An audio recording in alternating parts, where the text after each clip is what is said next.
Hello बच्चों, एक बार फिर से आप सभी का हमारे स्मार्ट एग्रीकल्चर क्लासेस पर आप सभी का स्वागत है। आशा करता हूँ आप सभी लोग अच्छे होंगे और आप अपनी बोर्ड परीक्षाओं में लगे होंगे। आपकी बोर्ड परीक्षाओं को गति देने के लिए हम क्लास 11th के जितने भी एग्रीकल्चर के स्टूडेंट हैं उनका एक सब्जेक्ट जो कि बॉटनी होता है, कृषि वनस्पति विज्ञान, उसके हम कुछ इम्पॉर्टेंट क्वेश्चन जैसे निश्चित उत्तरीय प्रश्न और अति लघु उत्तरीय प्रश्नों की एक श्रृंखला लेकर आए हैं, जिसमें इम्पॉर्टेंट क्वेश्चन हमने चुनिंदा क्वेश्चन जो होते हैं जो परीक्षा में बार बार आते हैं वो क्वेश्चंस हैं इसमें। तो देखते हैं इसमें जो पहला क्वेश्चन दिया गया है निश्चित उत्तरीय का, इसमें बोल रहा है कि परजीवी जड़ें किसे कहते हैं, एक उदाहरण दीजिए। तो परजीवी जड़ें कौन सी होती हैं? परजीवी जड़ें वे जड़ें होती हैं जो अन्य पौधों के शरीर से पोषक तत्वों को ग्रहण करती हैं, उनको क्या कहते हैं? परजीवी जड़ें कहते हैं। इसका उदाहरण हो जाएगा जैसे कि आपका लता नागफनी और अमरबेल। अमरबेल इसका एक बहुत ही अच्छा उदाहरण है। अमरबेल ये सभी जो इसकी परजीवी जड़ें होती हैं जो पोषक से अपना जो पौधा होता है किसी दूसरे पौधे पर निर्भर होकर के अपना पोषण जो है प्राप्त करती हैं उस पौधे से। अगले क्वेश्चन में बोल रहा है नागफनी के वायवीय रूपांतरित तने को क्या कहते हैं? जो नागफली का जो वायवीय रूपांतरित तना होता है उसको क्या बोलते हैं? तो नागफली के जो वायवीय तना होता है उसको, जो बाहरी वायवीय तना होता है उसको क्या बोलते हैं? हेयर युक्त क्लीनिंग तना। हेयर युक्त क्लीनिंग तना बोलते हैं उसको साइंटिफिक भाषा में।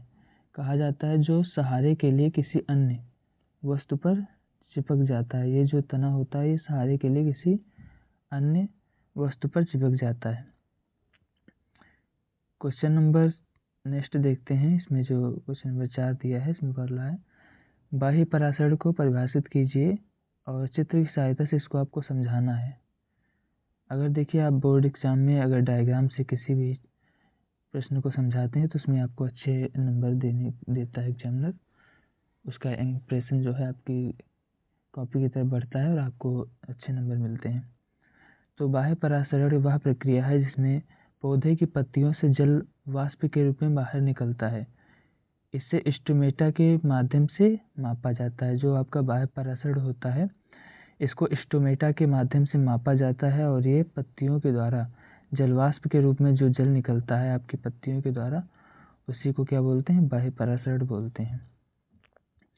इसके कई और भी एग्जाम्पल होते हैं लेकिन ये यहाँ पर बताया गया आपको जो पत्तियों से जल निकलता है इसको क्या बोलते हैं? बाह्य पराशरण बोलते हैं। इसमें एक उदाहरण है जैसे कि ये आपका एक बीकर बना हुआ है और इसमें दो तरह के लिक्विड भरे हुए हैं। इसमें एक तरफ जो है वाटर जो है सर्कुलर इस तरफ को मतलब प्रवाहित हो रहा है। जो आपका वाटर है ये हाइपोटोनिक सोल्यूशन है। ये मतलब इधर जो है गाढ़ा विलयन है और इधर जो है कम गाढ़ा विलयन है। तो जिधर गाढ़ा विलयन होता है उधर से उस पदार्थ के अणु जिधर कम गाढ़ा पदार्थ होता है उस तरफ को मूवमेंट करते हैं। ये उदाहरण इसका हो जाएगा। अगला जो है प्रश्न 5 इसमें बोल रहा है द्विनिषेचन को परिभाषित कीजिए। द्विनिषेचन क्या होता है? डबल फर्टिलाइजेशन किसको बोलते हैं? फर्टिलाइजेशन आप सभी लोग जानते होंगे। फर्टिलाइजेशन जो प्रक्रिया होती है उसके द्वारा ही आपका जो है फल में बीज बनते हैं। फल में बीज फर्टिलाइजेशन प्रक्रिया के द्वारा ही बनते हैं। और जो आपका केला है बनाना, इसमें फर्टिलाइजेशन नहीं होता है जिसके कारण इसमें बीज नहीं बनते हैं। फर्टिलाइजेशन की जो प्रक्रिया होती है बहुत ही इम्पॉर्टेंट होती है। जितने भी आपके सीड वाले प्लांट्स हैं, जो सीड वाले फ्रूट्स होते हैं, इनमें बहुत ही इम्पॉर्टेंट प्रक्रिया है जिसे फर्टिलाइजेशन बोलते हैं। तो द्विनिषेचन क्या होता है? Double fertilisation.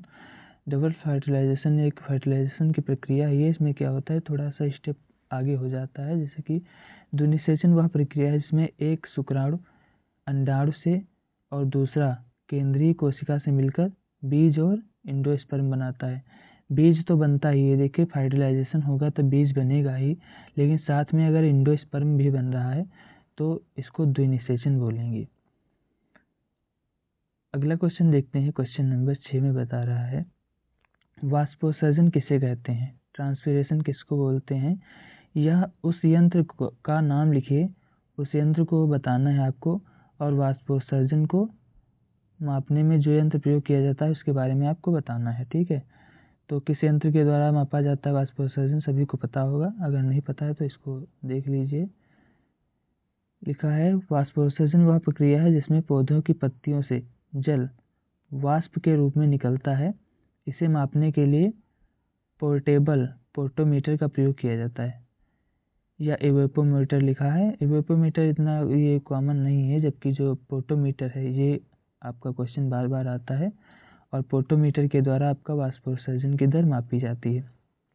तो हमने यहाँ पर डायग्राम लगाकर आपको अच्छे से समझाने का प्रयास किया है। यहाँ पर जो डायग्राम आपको दिख रहा है, ये डायग्राम जो है पोर्टोमीटर का है। पोर्टोमीटर यहाँ पर जो आपका लीफ होता है, इसका जो सूट होता है, ऊपर का जो तना होता है, उसको एक भाग में लगाते हैं, एक नली के भाग में लगाते हैं।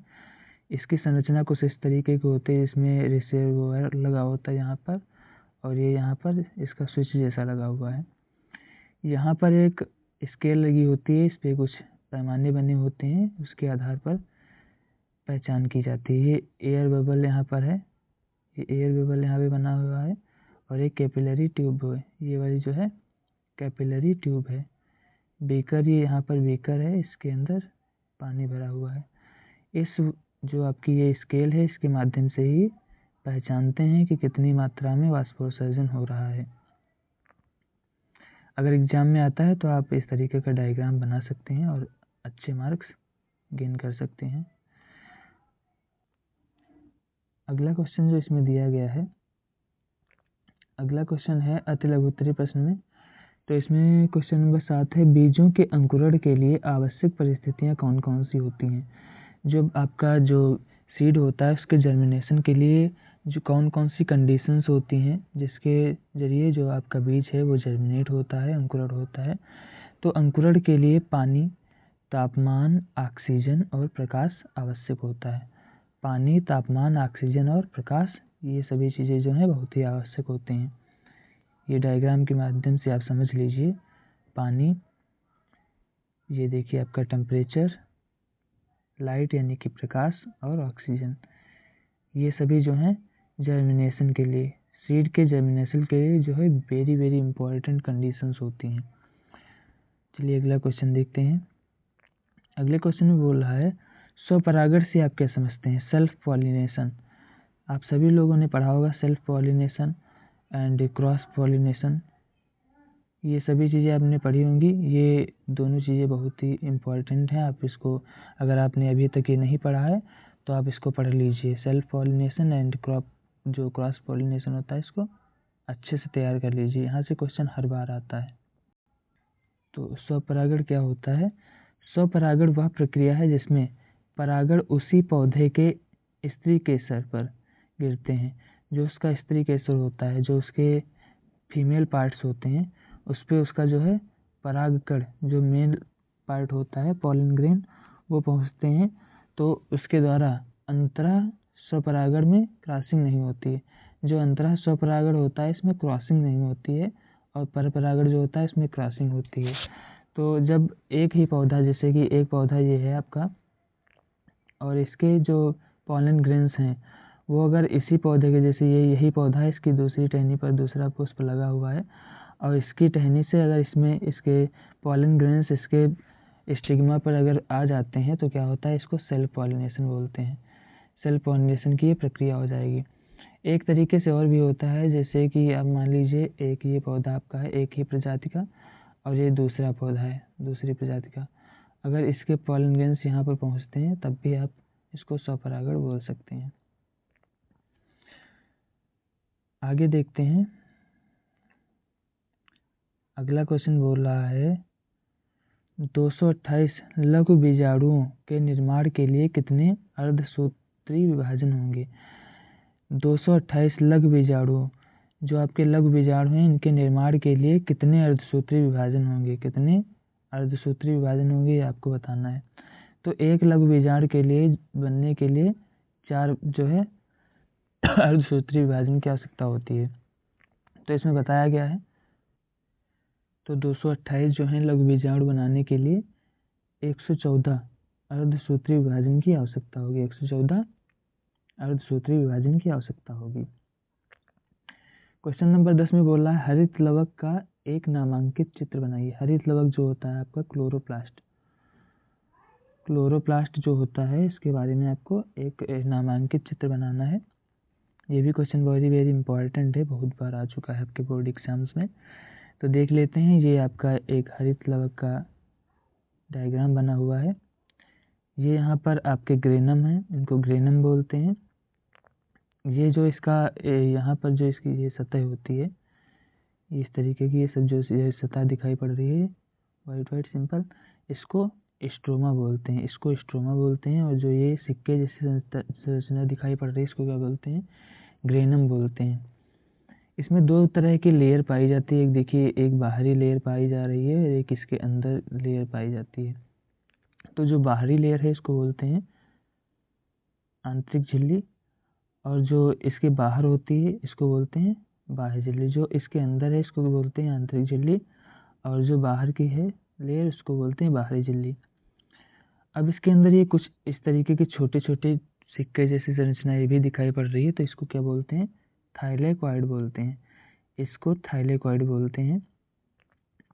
और इसके अंदर कुछ और भी, जैसे जेनेटिक मटेरियल डीएनए, ये डीएनए भी इसके अंदर पाया जाता है। जो आपका क्लोरोप्लास्ट होता है, इसके अंदर डीएनए भी पाया जाता है। तो आप ऐसा कीजिएगा, अगर बोर्ड परीक्षा आपकी नज़दीक आ गई है तो आप इन चित्रों को, जो हम आपको चित्र यहाँ पर दिखाई पड़ रहे हैं, ये वेरी इंपॉर्टेंट है। हमने चुनिंदा क्वेश्चंस आपके बोर्ड एग्जाम के पॉइंट ऑफ व्यू से निकाल के रखे हैं। तो ये आप एक बार अपनी कॉपी पे आप इसको बनाकर रिपीट कर लीजिएगा, जिससे क्या होगा, आप जब बोर्ड एग्जाम में बैठेंगे, अगर इस तरीके के कोई क्वेश्चंस आते हैं तो आप आसानी से इनको बना सकते हैं। आगे देखते हैं, निश्चित उत्तरीय प्रश्न है आगे। इसमें बोल रहा है परागण से आप क्या समझते हैं? तो परागण क्या होता है, पॉलिनेशन क्या होता है, सभी को पता होगा। पॉलिनेशन, परागण वह प्रक्रिया है जिसमें परागकण है नर पुष्प से निकलकर स्त्री पुष्प के जो पुंकेसर उसका मादा भाग होता है वहाँ पर पहुँचते हैं। यहाँ पे थोड़ा टाइपिंग मिस्टेक है तो ध्यान मत दीजिएगा।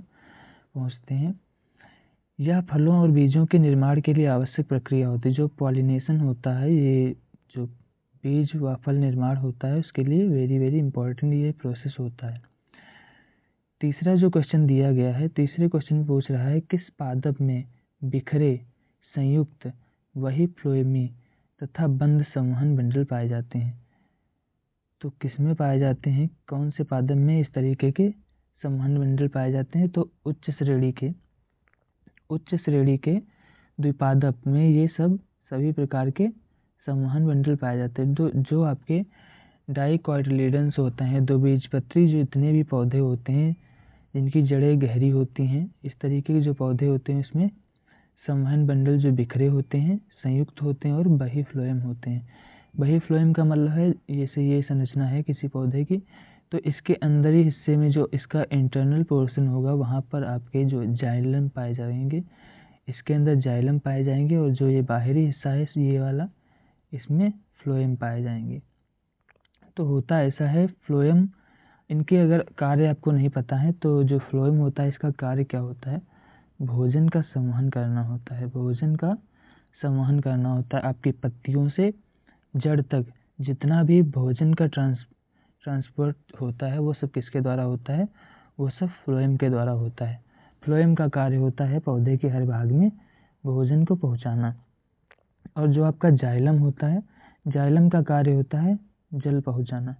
जितना भी पानी की रिक्वायरमेंट होती है पेड़ में, वो सारा जो है पानी जाइलम के माध्यम से एक स्थान से दूसरे स्थान तक, एक पार्ट से दूसरे पार्ट तक पहुंचता है। जैसे देखिए जाइलम और जैसे जा, इसको आप कोरिलेट करके याद कर सकते हैं। जैसे जा से क्या होता है? जल, फा से फ्लोएम, और इसको भोजन यानी कि फूड, इस तरीके से आप याद कर सकते हैं तो आसानी से आपको याद हो जाएगा। अगला क्वेश्चन जो दिया हुआ है, क्वेश्चन नंबर 40 में बोल रहा है परासरण की परिभाषा लिखिए। परासरण क्या होता है? ऑस्मोसिस इसके बारे में आपको बताना है, परासरण की परिभाषा देनी है। तो परासरण की परिभाषा में परासरण वह क्रिया है जिसमें पौधे की जड़ों से जल का अवशोषण होता है और ऊर्ध्वगामी परिवहन के माध्यम से पत्तियों तक पहुंचता है। जो परासरण है वह एक ऐसा प्रोसेस है जिसमें जो पौधे होते हैं उनकी जड़ों से जल का अवशोषण होता है। जो जड़ें होती हैं, पौधे की जड़ें जो हैं, उनसे जल का अवशोषण होता है और ऊर्ध्वगामी यानी ऊपर की तरफ को ऊर्ध्वाधर पत्तियों तक पहुंचता है। ये परासरण की प्रक्रिया के थ्रू ही होता है। अगला क्वेश्चन दिया गया है क्वेश्चन नंबर 5 में, सत्य फल की परिभाषा और उदाहरण लिखिए। ट्रू फ्रूट कौन कौन से होते हैं? ट्रू फ्रूट के बारे में आपसे पूछ रहा है। तो ट्रू फ्रूट कौन से होते हैं? एक फॉल्स फ्रूट होते हैं और ट्रू फ्रूट होते हैं। तो हम आपको बता दें, जो ट्रू फ्रूट होते हैं उनका जो विकास होता है वो अंडाशय से होता है। जो इस तरीके के जो ट्रू फ्रूट होते हैं, सत्य फल होते हैं, इनका विकास जो पुष्प होता है इसके अंडाशय से होता है, इसको ट्रू फ्रूट बोलते हैं। और जो फॉल्स फ्रूट होते हैं, इनका निर्माण पौधे के अंडाशय से ना होकर के अन्य भागों से होता है, जैसे कि पुष्पासन से हो गया या पौधे के किसी अन्य भाग से, कलिका से हो गया या बहुत सारे भागों से हो सकता है। उसको क्या बोलते हैं? फॉल्स फ्रूट बोलते हैं। फॉल्स फ्रूट का जो एग्जाम्पल आपको बताएं तो इसका एग्जाम्पल हो जाएगा आपका एप्पल। और जो आपका ट्रू फ्रूट का एग्जाम्पल होता है वो है मैंगो, या जितने भी आप फ्रूट जानते हैं बेसिकली जो है वो सारे ट्रू फ्रूट होते हैं। नाशपाती जो आपका होता है, नाशपाती वो क्या है? फॉल्स फ्रूट में आ जाता है। तो इसमें दिया गया है सत्य फल वह फल है जो फूल के अंडाशय से बनता है। फूल का जो अंडाशय होता है उसके द्वारा जितने भी फल बनते हैं वो सब सत्य फल कहलाते हैं। जैसे कि सेब और अमरूद, ये क्या है? सत्य फल कहलाते हैं। सॉरी, यहाँ पर आपका जो सेब लिखा है ये सेब नहीं होगा, इसको आप हटा दीजिएगा। पीडीएफ आपको सही मिलेगा, थोड़ा यहाँ पर टाइपिंग मिस्टेक है। अमरूद जो है ये आपका हो जाएगा सत्य फल में आएगा, लेकिन जो सेब है ये फॉल्स फ्रूट में आएगा। फॉल्स फ्रूट में आपका एप्पल आएगा, अभी आपको बताया था एप्पल आता है। आगे जो क्वेश्चन नंबर 6 दिया गया है इसमें देखते हैं। क्वेश्चन नंबर 6 में पूछ रहा है बीजों के अंकुरण को परिभाषित कीजिए। जो बीज होते हैं उनके अंकुरण को आपको परिभाषित करना है। तो अंकुरण वह प्रक्रिया है जिसमें बीज से नवजात पौधे का विकास होता है। अंकुरण वह प्रक्रिया है जिसमें जो आपका सीड होता है उससे एक न्यू जो प्लांट होता है, बेबी प्लांट जो डेवलप होता है, उसको क्या बोलते हैं? बीज का अंकुरण बोलते हैं। आगे क्वेश्चन दिया गया है, अगला क्वेश्चन है अति लघु उत्तरीय प्रश्न का क्वेश्चन है। ये देखिए क्वेश्चन इस तरीके का क्वेश्चन बार बार रिपीट होता है, आप इस क्वेश्चन को जरूर नोट करिएगा। 224 लघु बीजाणुओं के निर्माण के लिए कितने अर्धसूत्री विभाजन की आवश्यकता होगी? ये आपसे पूछ रहा है। देखिए, जब भी आप इस तरीके का क्वेश्चन आए, जो 8 नंबर का क्वेश्चन आपको दिख रहा है, जब भी इस तरीके का क्वेश्चन आए तो आपको क्या करना होगा जितने भी आपको लघु बीजाणुओं के निर्माण पूछ रहा है, जैसे कि आपसे पूछ रहा है, इसको कैंसिल करिए, जैसे 224 लिखा है, 224 लिखा है, तो इसको आप सिंपली 4 से डिवाइड कर देंगे, क्योंकि एक लघु बीजाणु बनने के लिए 4 जो है अर्धसूत्री विभाजन की आवश्यकता होती है। तो आप इसको 4 से डिवाइड कर देंगे, जब इसको काटेंगे तो कितना आ जाएगा? 56 आ जाएगा। ठीक है, 56 आ जाएगा, तो इसको आप 56 इसका आंसर हो जाएगा। तो 224 लघु बीजाणुओं के निर्माण के लिए अर्धसूत्री विभाजन की कितनी आवश्यकता होगी? 56 अर्धसूत्री विभाजन की आवश्यकता होगी। अगला जो क्वेश्चन दिया गया है, अगला क्वेश्चन नंबर 9 है। इसमें आपसे बोल रहा है शिराविन्यास क्या है? शिराविन्यास जो होता है क्या है? चित्र के साथ वर्णन करें। शिराविन्यास किसको बोलते हैं? वैन जो वेरिएशंस होते हैं, जो आपकी पत्ती होती है इस तरीके की, देखिए आप ये आपकी पत्ती, इससे आम की समझ लीजिए। इसमें जो वैन वेरिएशन होता है इस तरीके का,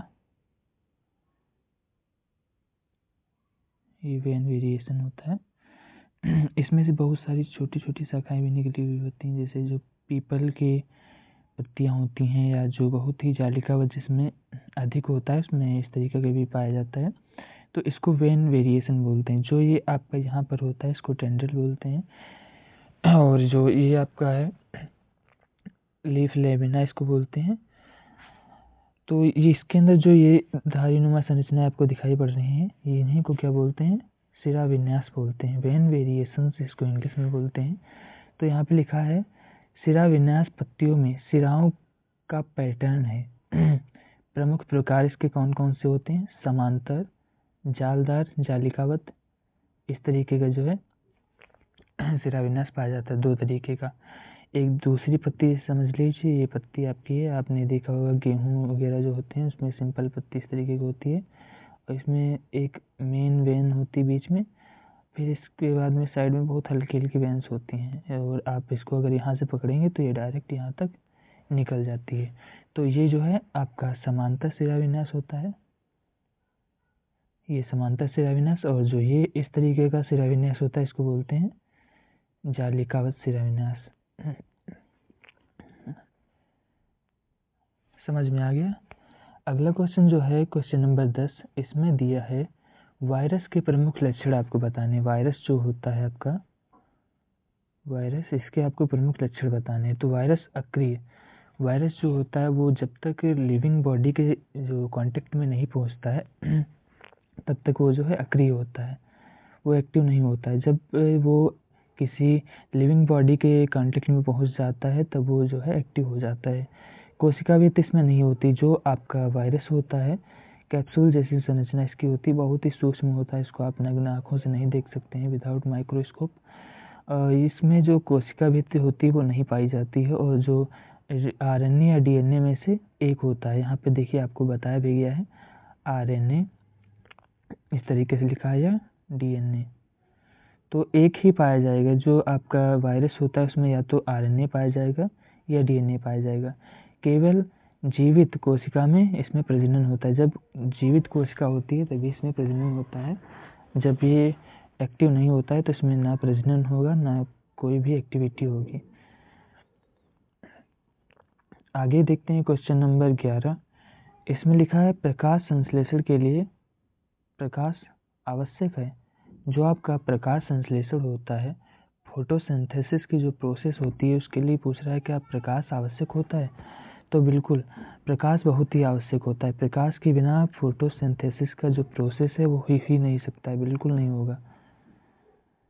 तो इसमें लिखा है प्रकाश संश्लेषण में प्रकाश ऊर्जा क्लोरोफिल द्वारा अवशोषित होती है। जो आपको अभी क्लोरोफिल का एक हमने डायग्राम बनवाया था, उसमें कुछ इस तरीके की संरचनाएं बनी हुई थी, स्ट्रोमा, ग्रेना, ये सब एक दूसरे से मिले हुए थे, इस तरीके से बनी हुई थी।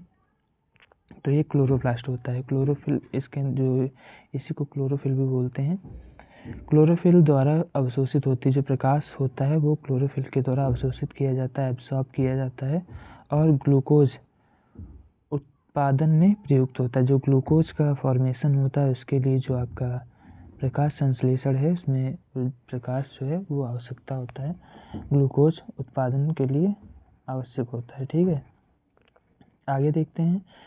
जो निश्चित उत्तरीय प्रश्न है इसमें पहला क्वेश्चन दिया गया है, सेब के फल को कूट फल क्यों कहते हैं। देखिए यहाँ पर आपको बताया गया सेब जो है फॉल्स फ्रूट है। हमने अभी पहले भी बताया था, वहाँ कुछ टाइपिंग मिस्टेक थी इसलिए वहाँ पे एग्जाम्पल में आ गया था।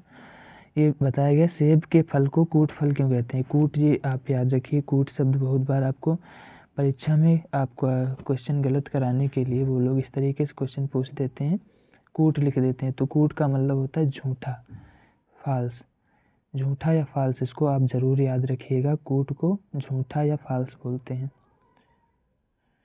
तो बताया गया है सेब के फल को कूट फल क्यों कहते हैं। तो सेब का फल कई बीजाणुओं से बनता है। जो सेब का फल है वो कई बीजाणुओं से बनता है, और इसकी बाहरी परत मीठी रसीली होती है। चीज़ें इम्पोर्टेंट नहीं है। इसे कूट फल इसलिए कहा जाता है क्योंकि यह अंडाशय के अलावा अतिरिक्त उत्कों से ही बनता है। ये आपको अभी बताया था, पुष्पासन से इसका निर्माण होता है। जो आपका पुष्प का अंडाशय होता है वहाँ से निर्माण इसका ना हो करके ये पुष्प के पुष्पासन से इसका निर्माण हो जाता है, सेब का, नाशपाती का। इसलिए इन सभी को क्या बोलते हैं, फॉल्स फ्रूट बोलते हैं, ट्रू फ्रूट नहीं बोल सकते हैं। क्वेश्चन नंबर 3 में दिया गया है मूल रोम की उत्पत्ति कहाँ से होती है। जो आपके मूल रोम होते हैं इनकी उत्पत्ति कहाँ से होती है? तो आपको बता दें, जो मूल रोम होते हैं उसकी उत्पत्ति जड़ के अग्रभाग में स्थित मेरिस्टेम से उत्पन्न होती है। जो मेरिस्टेम होता है वहाँ से इसकी उत्पत्ति होती है। यह जड़ को मिट्टी में बढ़ने के लिए दौरान सुरक्षा करता है। जो बढ़ते हैं आपकी जड़ें उसकी सुरक्षा करता है। इसको क्या बोलते हैं? मूल रोम। आपकी जैसे समझ लीजिए ये आपकी जड़ है, कोई भी जड़ मान लीजिए, ये इस तरीके की आपकी जड़ है। यहाँ से जो इसका आगे का जो भाग होता है मेरिस्टेम, वहाँ से मूल रोम की उत्पत्ति होती है और यहीं पे एक रूट कैप पाई जाती है। रूट कैप क्या होती है? रूट कैप जब जड़ आपकी ज़मीन के अंदर प्रवेश करती है तो इसके आखिरी जो इसका टिप पोर्शन होता है उसकी सुरक्षा के लिए इस तरीके का एक इसके अंदर स्ट्रक्चर पाया जाता है, इसको रूट कैप बोलते हैं। जो आपके जलीय पौधे होते हैं, सिंघाड़ा वगैरह के जो आपके जल में पौधे पाए जाते हैं, उसके अंदर रूट कैप नहीं होती है। जो आपका रूट कैप होता है ये प्रेजेंट नहीं होता है। ये डिफरेंस होता है जलीय पादपों में और जो आपके स्थलीय पादप हैं इनमें ये अंतर मेनली पाया जाता है। अगला क्वेश्चन जो दिया गया है क्वेश्चन नंबर 4, इसमें बोल रहा है भूमिगत तनों के लिए कौन सी मिट्टी अधिक उपयुक्त होती है? जो आपके भूमिगत तने होते हैं, अंडरग्राउंड स्टेम होते हैं, उनके लिए बोल रहा है कौन सी सॉइल जो है अच्छी मानी जाती है। तो भारी बलुई मिट्टी और जल निकास वाली मिट्टी भूमिगत तनों जैसे कि आलू, शलजम के लिए जो है उपयुक्त होती है। ये इसलिए उपयुक्त होती है जैसे कि आपकी मृदा अगर नरम होगी, मतलब उसमें अगर बालू जैसी मिट्टी है, जड़ें अच्छे से प्रवेश कर जाती हैं तो काफ़ी फायदा होता है जो आपकी तने वाली फसलें होती हैं, क्योंकि वो अधिक गहराई तक पहुंच सकती हैं और उसका प्रोडक्शन जो है अच्छा हो सकता है।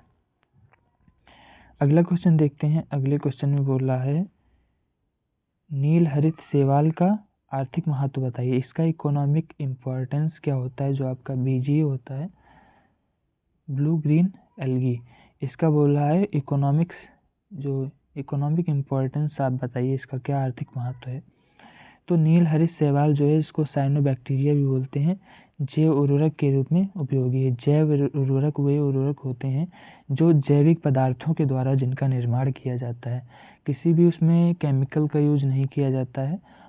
और ये जो है एटमॉस्फेयर के लिए, आपके एनवायरनमेंट के लिए जो है फेवरेबल होते हैं। ये किसी भी प्रकार का आपका नुकसान नहीं करते हैं पर्यावरण का या आपके वातावरण का। तो बताया गया है जैव उर्वरकों के प्रयोग के लिए इसका उपयोग किया जाता है और ये जैव उर्वरक के लिए उपयोगी है।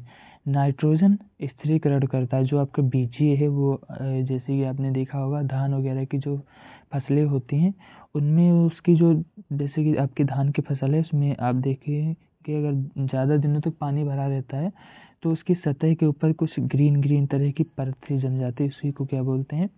नील हरित शैवाल बोलते हैं।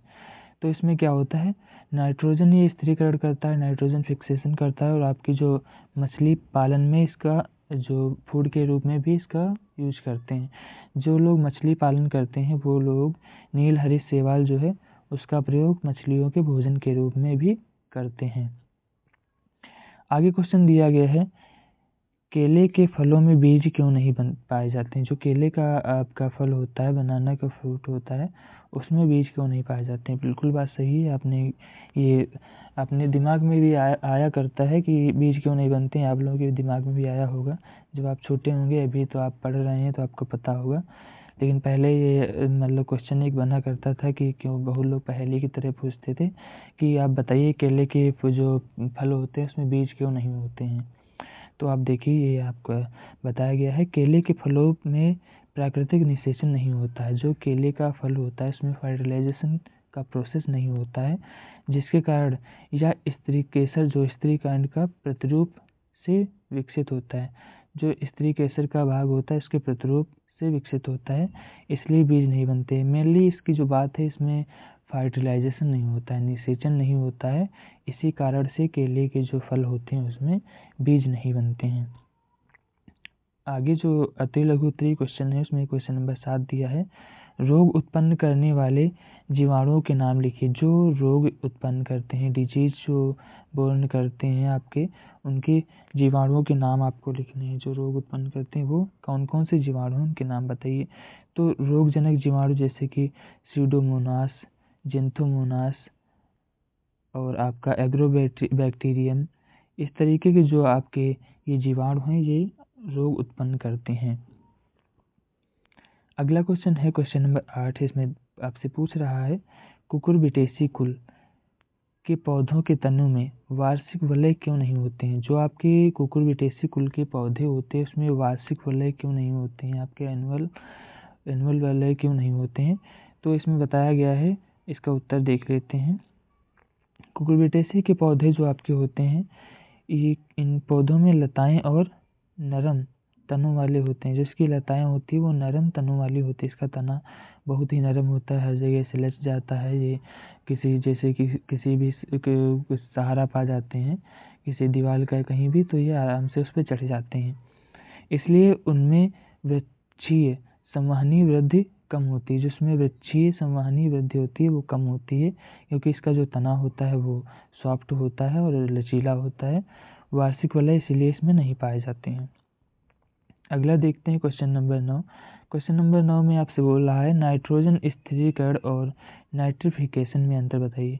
नाइट्रोजन स्थिरीकरण और नाइट्रिफिकेशन में अंतर बताइए, आपसे पूछ रहा है। तो नाइट्रोजन स्थिरीकरण क्या होता है, वायुमंडलीय जो नाइट्रोजन होती है, ये आपका नाइट्रोजन का सिंबल है, केमिकल सिंबल, को जैविक रूप में बदलता है। जो आपकी वायुमंडलीय नाइट्रोजन होती है, वायुमंडल में आपकी जो नाइट्रोजन फैली हुई है, 78% नाइट्रोजन है, उसको जो है, उसमें से आपको जो ये है, इसको सिंथेटिक तरीके से ये यौगिकों में परिवर्तित कर देता है, जिसका यूज आपके जो प्लांट्स होते हैं वो आसानी से नाइट्रेट या नाइट्राइट के रूप में इसका यूज कर सकते हैं। क्योंकि जो आपको पता होगा, जो वातावरण में हमारे नाइट्रोजन पाई जाती है, इसका उपयोग स्वतंत्र रूप में जो नाइट्रोजन है, इसका उपयोग हमारे पौधे नहीं कर सकते हैं, डायरेक्टली नहीं कर सकते हैं। अगर उसका स्थिरीकरण हो जाए, यौगिक के रूप में मिल जाए उनको, तो उसका आसानी से उपयोग हमारे पौधे कर सकते हैं। तो अगले जो इसमें प्रोसेस है वो है नाइट्रिफिकेशन। नाइट्रिफिकेशन में क्या होता है, अमोनिया जो होती है आपकी, अमोनिया अमोनिया को नाइट्राइट या नाइट्रेट में बदलना, उसको क्या बोलते हैं, नाइट्रिफिकेशन बोलते हैं। ये आपको बता दिया, समझ में आया होगा। अगला जो है क्वेश्चन नंबर 10, इसमें बोल रहा है, क्वेश्चन नंबर 10 में बोल रहा है माइटोकॉन्ड्रिया का वर्णन कीजिए। जो माइटोकॉन्ड्रिया होती है, mitochondria very important part in the cell. जो सेल आपकी होती है उसका वेरी इंपॉर्टेंट पार्ट होता है। ये सेल के अंदर ही माइटोकॉन्ड्रिया आपका पाया जाता है और ये बहुत ही इंपॉर्टेंट है। इसको क्या बोलते हैं, विद्युत ग्रह बोलते हैं। कोशिका का विद्युत ग्रह, पावर हाउस, एनर्जी का जो पावर हाउस होता है उस किसको बोलते हैं, माइटोकॉन्ड्रिया को बोलते हैं। इसके अंदर जो आपकी एनर्जी होती है वो स्टोर हो जाती है, और किस रूप में स्टोर होती है, तो एटीपी के रूप में होती है, एडेनोसिन ट्राइफॉस्फेट के रूप में इसके अंदर आपकी जो एनर्जी होती है वो स्टोर हो जाती है। और जो बाद में एनर्जी अगर नहीं है उसके पास सोर्स, तो इस एनर्जी का वो यूज सेल कर सकती है किसी विपरीत परिस्थिति में। तो माइटोकॉन्ड्रिया कोशिका का ऊर्जा ग्रह इसको बोलते हैं, जिसमें एटीपी का निर्माण ऑक्सीकरण के माध्यम से होता है। जो ऑक्सीकरण होता है आपका, उसके माध्यम से एटीपी का निर्माण होता है। तो आप माइटोकॉन्ड्रिया का जो डायग्राम है वो आप अच्छे तरीके से बना लीजिएगा, क्योंकि आप जब बोर्ड एग्जाम में इस तरीके के क्वेश्चन आते हैं तो आपको वहाँ पे दिक्कत नहीं होगी। क्वेश्चन नंबर 11 दिया है। क्वेश्चन नंबर 11 में बता रहा है कोशिका विभाजन में इंटरफेज का महत्व बताइए। जो इंटरफेज प्रोसेस, इसमें एक स्टेज आती है, उसके बारे में आपको बताना है, उसका महत्व आपको बताना है, इंपॉर्टेंस क्या होता है कोशिका विभाजन में इंटरफेज का। तो इंटरफेज जो होती है में कोशिका में वृद्धि होती है। जो आपकी कोशिका होती है उसमें इंटरफेज जो होती है उसमें उसकी ग्रोथ में जो है वृद्धि होती है। डीएनए प्रतिकृति और न्यूक्लियस की तैयारी होती है। जो आपका डीएनए होता है, उसकी क्या है, प्रतिकृति, इसकी एक दूसरी कॉपी समझ लीजिए। इसकी कॉपी बनने की तैयारी होती है किसमें, इंटरफेज में। जो इंटरफेज प्रोसेस है उसमें इसकी दूसरी कॉपी बनने की प्रोसेस होती है। और न्यूक्लियस की तैयारी होती है। जो न्यूक्लियस होता है केंद्रक आपका जो होता है उसके भी नए केंद्रक बनने की तैयारी किसमें होती है? इंटरफेज में होती है। यह माइटोसिस, यह माइटोटिक विभाजन जो आपका समसूत्री विभाजन होता है उसके लिए आवश्यक है। जो आपका समसूत्री विभाजन होता है इसको माइटोटिक बोलते हैं। उसमें जो इंटरफेस आपकी एक स्टेज आती है वो वेरी वेरी इंपॉर्टेंट होती है। इसमें क्या होता है? कोशिका की ग्रोथ होती है, डीएनए की कॉपी बनती है और जो न्यूक्लियस है उसकी भी तैयारी होती है बनने की। आगे क्वेश्चन दिया गया है। अगला क्वेश्चन है निश्चित उत्तरीय प्रश्न। इसमें आपसे क्वेश्चन नंबर 2 पूछ रहा है, जैव उर्वरक से प्राप्त होने वाले लाभ बताइए। जो आपके जैव उर्वरक हैं, बायो फर्टिलाइजर्स हैं, इनसे क्या बेनिफिट्स प्राप्त होते हैं? वो 2 बेनिफिट्स आपको बताने हैं।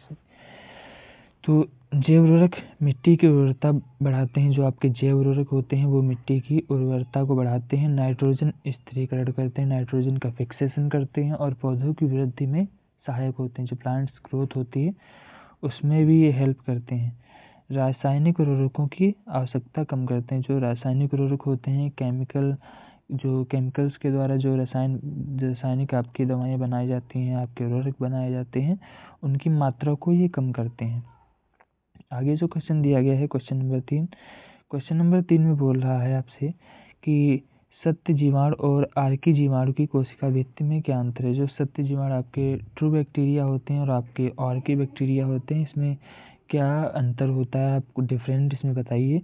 तो आपके जो सत्य जीवाणु होते हैं वो पेप्टिडोग्लाइकान से बनी कठोर भित्ति होती है। इसकी जो सतह होती है वो पेप्टिडोग्लाइकेन से बनी होती है। जो इसकी सतह होती है बाहरी वो पेप्टिडोग्लाइकेन से बनी होती है और कठोर भित्ति होती है। इसकी जो सतह होती है वो कठोर होती है। और जो आर्की बैक्टीरिया उसमें बताया गया है जो भित्ति है वो आपकी पेप्टिडोग्लाइकेन से नहीं बनी होती है। जो आपकी सतह है वो पेप्टिडोग्लाइकेन से नहीं बनी होती है। और जो आपकी प्रोटीन या पॉलीसेकेराइड होती है, इसकी जो प्रोटीन या पॉलीसेकेराइड जो है ये इसमें पाई जाती है। आगे देखते हैं क्वेश्चन नंबर 4। क्वेश्चन नंबर 4 में आपसे बोल रहा है फूल गोभी का वानस्पतिक नाम बताइए। तो फूल गोभी का वानस्पतिक नाम आपको बताना है। तो ब्रेसिका ओलेरेसिया इसकी वैरायटी जो है बोट्राइटिस होती है।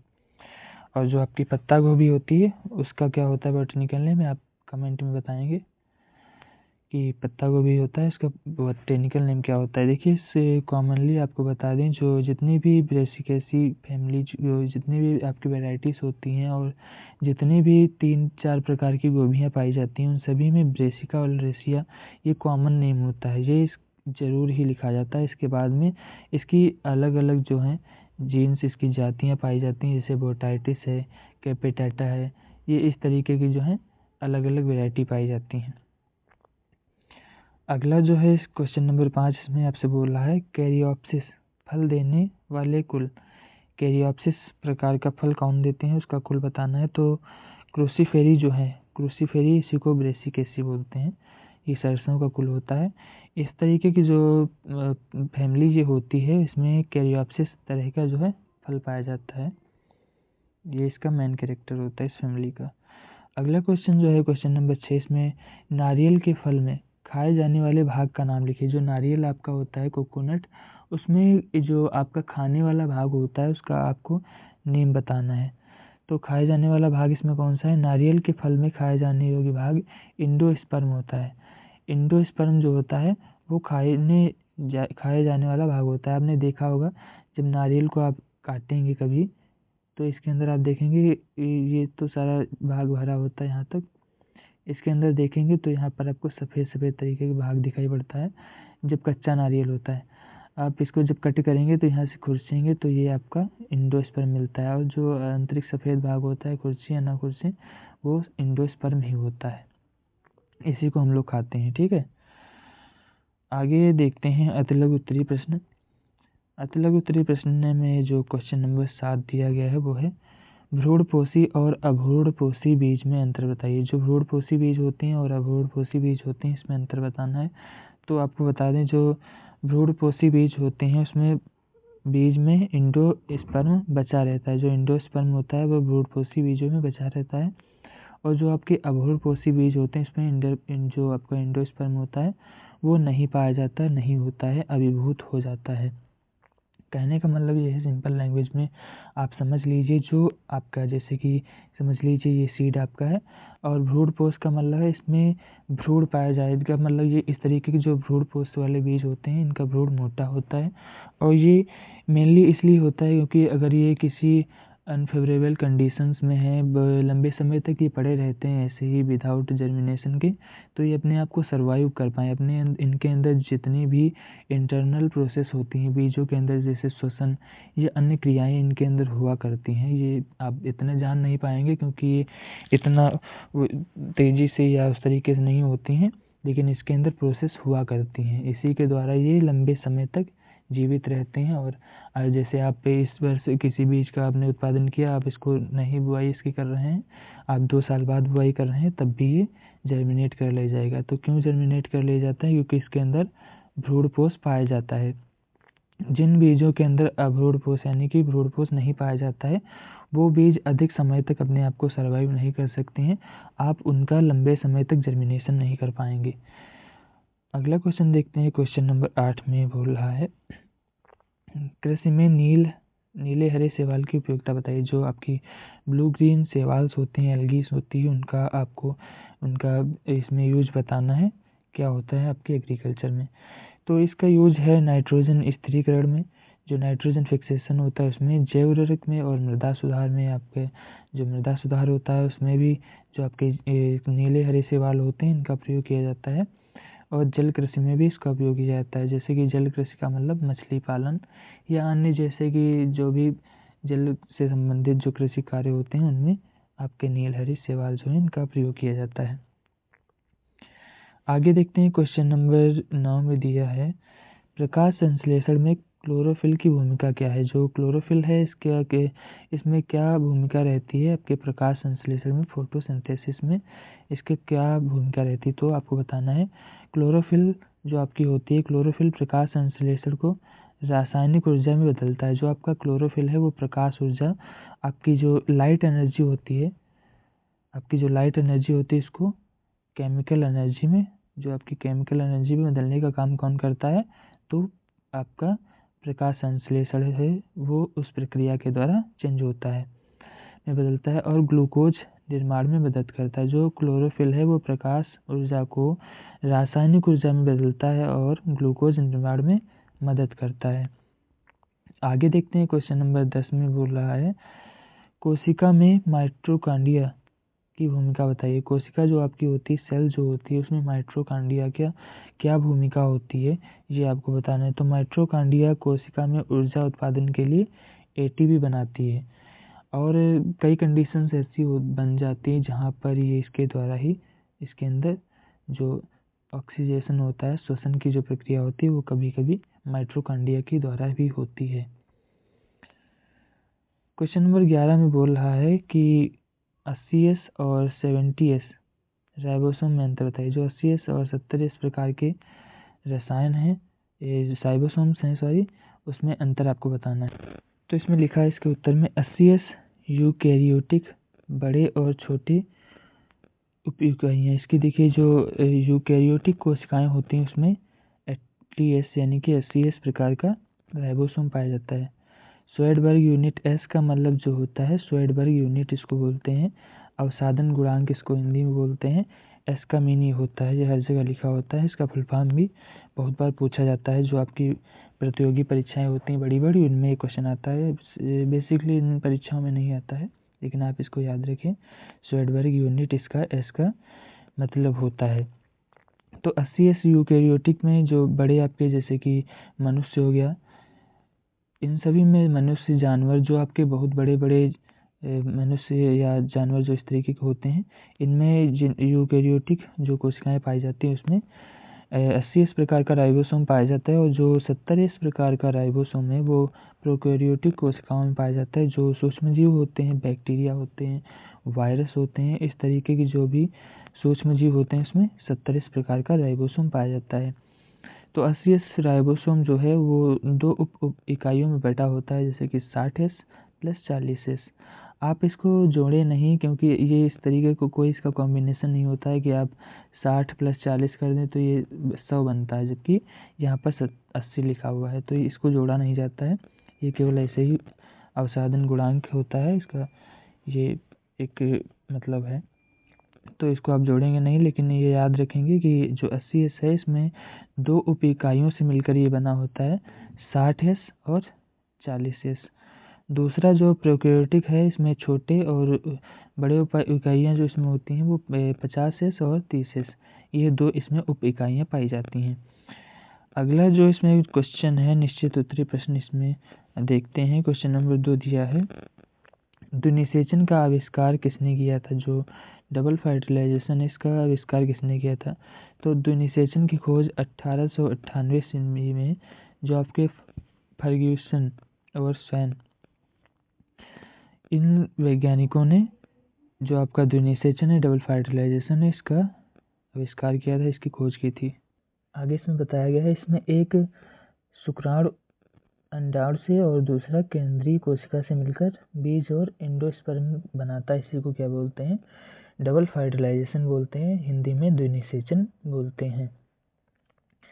अगला जो क्वेश्चन है, क्वेश्चन नंबर 3, इसमें बोल रहा है खेसारी, खेसारी का वानस्पतिक नाम बताइए। खेसारी वो नहीं है, भोजपुरी एक्टर वो नहीं है, खेसारी एक दाल आती है उसका आपसे नाम पूछ रहा है। खेसारी दाल भी होती है और एक खेसारी वीड भी होता है। तो इसमें आपका पूछ रहा है खेसारी का वानस्पतिक नाम, तो लेथाइरस सेटाइवस किसका नाम होता है? खेसारी का वानस्पतिक नाम होता है।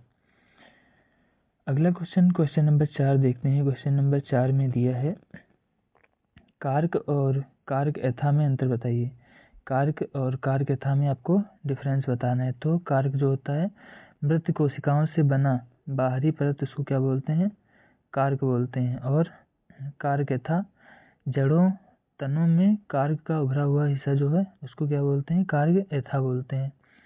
फिर से देख लेते हैं, इसमें बताया गया है कार्क क्या होता है? मृत कोशिकाओं से बना बाहरी परत। जैसे कि आपने देखा होगा बड़े बड़े जो पेड़ होते हैं नीम वगैरह के, उनमें क्या होता है कुछ इस तरीके की आपकी उसकी जो ऊपरी की सतह होती है तने की, वो निकल जाती है। उसको हम बहुत लोग निकाल भी लाते थे छोटे जब थे। बहुत औषधि पौधा होता है ना नीम, उसका बहुत जगह यूज होता है, मेडिकली यूज होता है इसका। तो जो आपके ऊपर की जो मृत कोशिकाएं हैं उससे जो बना हुआ बाहरी परत होती है ये, इसको क्या बोलते हैं? कार्क बोलते हैं। कार्क एधा क्या होती है? तो कार्क एधा जो होती है जड़ों या तनों, जो आपकी जड़ है या तना जो है उनमें कार्क का ऊपर का उभरा हुआ हिस्सा जो है वो कार्क एथा कहलाता है। ठीक है, अगला क्वेश्चन देखते हैं। तो क्वेश्चन नंबर 5 क्या बोल रहा है? क्वेश्चन नंबर 5 में प्रश्न है, कूट फल क्या है? कूट फल अभी आपको बताया था, फॉल्स फ्रूट, जिसको झूठा फल बोलते हैं। वो पूछ रहा है क्या है, उसकी व्याख्या कीजिए। तो कूट फल वह फल है जिसमें बाहरी परत मीठी, ये सब नहीं लिखना है बहुत,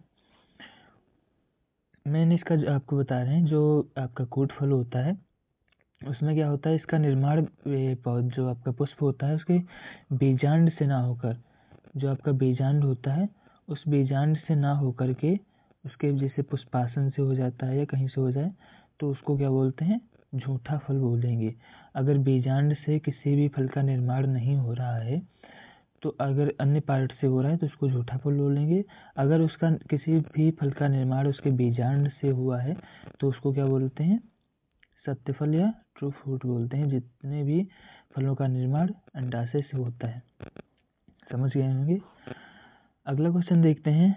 अगला क्वेश्चन है, इसमें लेगुमिनेसी पौधे में जड़ें ग्रंथिल क्यों हो जाती हैं? जो आपके लेगुमिनेसी पौधे होते हैं, दाल वाले पौधे होते हैं, उसके जो लेगुमिनेसी कुल के पौधे हैं उसमें जो जड़ें हैं ग्रंथिल क्यों हो जाती हैं? जैसे कि आपका ये पौधा मान लीजिए, इसमें से जो जड़ें निकलती हैं, लेगुमिनेसी कुल का ये पौधा, तो इसकी जो जड़ें हैं इनमें क्या होता है, कभी कभी नोड्यूल्स बन जाती हैं, गांठें बन जाती हैं।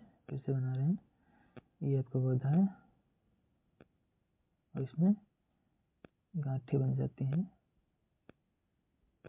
इस तरीके की गांठें जैसे बन गई।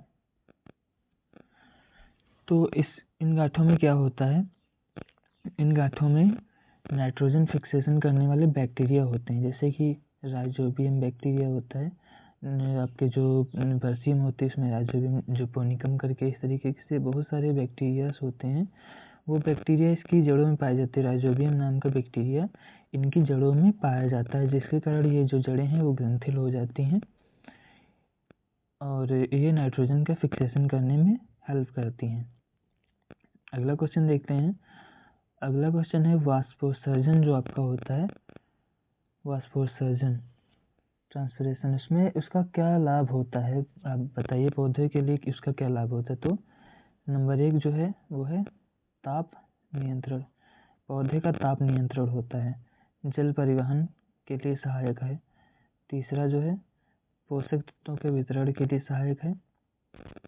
चौथा जो है पत्तियों को ठंडा रखना। ये सब जो है वाष्पोत्सर्जन के लाभ हैं। वाष्पोत्सर्जन में बेसिकली क्या होता है, जैसे कि आपका ये पौधा है और इस पौधे की जो पत्तियां हैं, इन पत्तियों के द्वारा सूर्य का प्रकाश इसकी उपस्थिति में जब अधिक गर्मी होती है, अधिक गर्मी में ये बहुत अधिक होता है, अधिक गर्मी के कारण जो इसके ऊपर इसका इफेक्ट पड़ता है, इस इफेक्ट के कारण इसमें से कुछ जल की बूंदें निकलने लगती हैं, इसमें से जल की बूंदें निकलने लगती हैं और ये एटमॉस्फेयर में आपका वाटर चला जाता है। तो इसकी वजह से इसमें क्या होता है, जल की कमी हो जाती है। लेकिन ये अतिरिक्त जल होता है, ये इसका इम्पोर्टेंट जल नहीं होता। जितना भी भाग जो प्रकाश संश्लेषण, जो ये आपका फोटो ट्रांसपिरेशन जो इसका प्रोसेस होता है वाष्पोत्सर्जन, उसके द्वारा जितना भी जल निकलता है, ये जल पौधे के लिए आवश्यक नहीं होता है, अनावश्यक जल ही होता है, वो निकल जाता है। और ये अच्छा प्रोसेस भी माना जाता है पौधे के लिए, कोई हानिकारक ये प्रोसेस नहीं है, अच्छा प्रोसेस होता है। अगला क्वेश्चन देखते हैं, क्वेश्चन नंबर 8। इसमें बोल रहा है कि अर्ध गुणसूत्र और गुणसूत्र में अंतर आपको बताना है। अर्ध गुणसूत्र और गुणसूत्र में क्या अंतर है, ये आपको बताना है। तो अर्ध गुणसूत्र इसमें अंतर देख लेते हैं। अर्ध गुणसूत्र में क्या होता है, विभाजित डीएनए अर्धसूत्र होता है और गुणसूत्र में पूरी तरह से डबल स्ट्रैंडेड डीएनए होता है। अर्धसूत्र में बेसिकली आपको बताएं तो जैसे कि ये आपका मदर सेल है, इससे आपका जब अर्धसूत्री विभाजन होगा, अर्धसूत्री जब विभाजन होता है तो इसमें जैसे कि यहाँ पे अगर मान के चलिए यहाँ पे जैसे 4 कोशिकाएं हैं, 4 मदर सेल्स हैं, तो ये जब डिवाइड होंगी तो 2n 2n, 2 इस तरह चले जाएंगे, 2 इस तरह हो जाएंगे। तो ये 2 भागों में मदर सेल डॉटर सेल में 2 भागों में बढ़ जाती है, तो इसको क्या बोलते हैं, अर्धसूत्री विभाजन बोलते हैं। और जब आपकी जो मदर सेल होती है, ये जैसे मदर सेल आपकी है और इसका जब विभाजन होगा तो ये अगर 4n जितनी संख्या देखिए यहाँ पर मदर सेल में थी उतनी ही संख्या डॉटर सेल में जा रही है, तो इसको क्या बोलते हैं, समसूत्री विभाजन, ये हो जाता है। अर्धसूत्री में जो गुणसूत्र हैं वो आधे आधे भागों में बढ़ जाते हैं, जबकि जो समसूत्री विभाजन होता है इसमें गुणसूत्र आपके समान भागों में रहते हैं और जितने गुणसूत्र मदर सेल के पास होंगे उतने ही डॉटर सेल के पास पहुंच जाते हैं। अगला क्वेश्चन है क्वेश्चन नंबर 9। इसमें बोल रहा है जैव उर्वरक के लाभ बताइए। क्वेश्चन बार बार रिपीट हो रहा है, ये बहुत बार क्वेश्चन आ रहा है, हर मॉडल पेपर में क्वेश्चन आ रहा है, तो आप इसको वेरी इंपॉर्टेंट लगा लें और आप इसको अच्छे से पढ़ लीजिएगा। मिट्टी की उर्वरता बढ़ाना, रासायनिक उर्वरकों की आवश्यकता को घटाना और पौधों की वृद्धि में सहायक, ये सब हो जाएंगे। कमल के फलों में प्रकीर्णन कैसे होता है, जो आपका कमल है जिसका आपका राष्ट्रीय पुष्प जो है, इसमें पूछ रहा है प्रकीर्णन कैसे होता है, प्रकीर्णन आपको बताना है कैसे होता है इसमें। तो इसका आपको बॉटनिकल नेम मेनली याद रखिएगा। जो आपका कमल होता है इसका निलंबो न्यूजिफेरा इसका बॉटनिकल नेम होता है। ये 1-2 नंबर में बहुत बार पूछा जा चुका है, बहुत बार हम भी जब पेपर दिए थे तब भी ये क्वेश्चन पूछा गया था, कमल का बॉटनिकल नेम बताइए, तो निलंबो न्यूजिफेरा होता है, इसको आप याद रखिएगा। और आप जो आपका मोर है, मोर राष्ट्रीय पक्षी, इसका भी आप बॉटनिकल नेम याद रखिएगा, पाओक्रिस्टेटस करके इसका नाम होता है, ये भी आप याद रखें। आगे जो इसमें क्वेश्चन दिया गया है इसका उत्तर बताना है भी। तो इसमें आपको बताया गया है कमल के फल में, जो कमल का फल है ये पानी द्वारा प्रकीर्णन इसमें होता है। बीज पानी में तैरते हैं और नए स्थान पर अंकुरित होते हैं। जो आपका इसमें कमल के बीज होते हैं उनमें जो प्रकीर्णन होता है कमल के फूलों में, वो पानी के द्वारा होता है, जल के द्वारा होता है। इसमें क्या है, जो इसके बीज गिरते हैं वो कहीं दूसरी जगह आगे जा कर के अंकुरित हो जाते हैं और नए जो इसका प्लांट है, बेबी प्लांट, वो डेवलप हो जाता है। आगे क्वेश्चन देखते हैं, क्वेश्चन नंबर 11। इसमें बोल रहा है प्याज के तने की विशेषता आपको बतानी है। जो आपका प्याज है, ओनियन है, इसके स्टेम की क्या कैरेक्टर्स हैं उसके बारे में आपको बताना है। तो जो प्याज का तना होता है, इसमें प्याज का तना भूमिगत होता है, गोलाकार होता है, तनों का गठित भाग सलकंद, जिसको बल्ब बोलते हैं, जो आपका इस तरीके का भाग होता है। मेरी ड्राइंग इतनी अच्छी नहीं है लेकिन मैं समझाने के लिए बना रहा हूँ। ये जो आपका तना, जैसे कि मान लीजिए, जो इसी को क्या बोलते हैं, बल्ब बोलते हैं। बल्ब की आकृति का होता है, इसीलिए इसको बल्ब बोलते हैं। इसको सल्ककंद भी बोलते हैं। और भोजन के भंडारण के लिए उपयुक्त होता है। जो आपका प्याज का तना होता है, वो प्याज का तना भूमिगत होता है, गोलाकार होता है, पत्तों का गठित भाग होता है और भोजन भंडारण के लिए उपयुक्त होता है। ये सब इसके जो है विशेषताएं हैं। आगे देखते हैं क्वेश्चन, निश्चित उत्तरीय प्रश्न का जो दूसरा क्वेश्चन है वो है अनिषेक फल क्या है। अनिषेक फल वे होते हैं जिसमें बिना निषेचन के अगर फल का निर्माण हो रहा है तो उसको अनिषेक फल बोलेंगे। इसका वेरी इम्पोर्टेंट जो वो है एग्जाम्पल, वो है केला। ये बनाना आपका जो है वेरी इम्पोर्टेंट इसमें का एग्जाम्पल हो जाएगा। इसका उत्तर जो है अनिषेक फल वह है जो फूल के अन्य भागों जैसे कि फूल के अतिरिक्त तक से बनता है, न केवल अंडाशय से। उदाहरण सेब, केला, ये इस तरीके के जो फल होते हैं वो अनिषेक फल होते हैं। इनमें बीज नहीं बनता है। ये सेब में तो आपने बीज देखे होंगे, लेकिन जो आपका केला होता है इसमें बीज नहीं बनते। तो आप केला इसका राइट एग्जाम्पल होगा। केला के जो है उसमें अनिषेक फलन पाया जाता है। अंगूर जो होता है उसमें भी अनिषेक फलन पाया जाता है। ये सब अनिषेक फलन के एग्जाम्पल हो जाएंगे। क्वेश्चन नंबर 3 इसमें दिया गया है अंतः शोषण और अंतः परासरण में क्या अंतर है।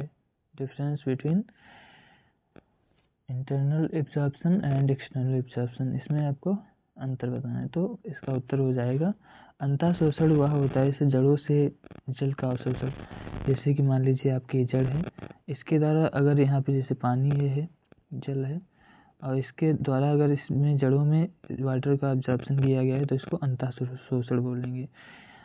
और जो अंतः परासरण है, जड़ों से ऊपरी भाग में जल का परिवहन। जड़ जैसे कि ये जड़ है, इसके ऊपरी भाग जैसे कि आपकी पत्तियों में इसका जो पहुंचना पानी का, उसको क्या बोलते हैं, अंतः परासरण बोलते हैं। इसके और भी एग्जाम्पल्स होते हैं, जैसे कि बताया जाता है जो आपका आपको किशमिश इसका उदाहरण है, एग्जाम्पल है। किशमिश सिकुड़ी हुई होती है, इसको आप नमक के पानी में रख देंगे तो ये अंतः शोषण के कारण जो है फूल जाती है।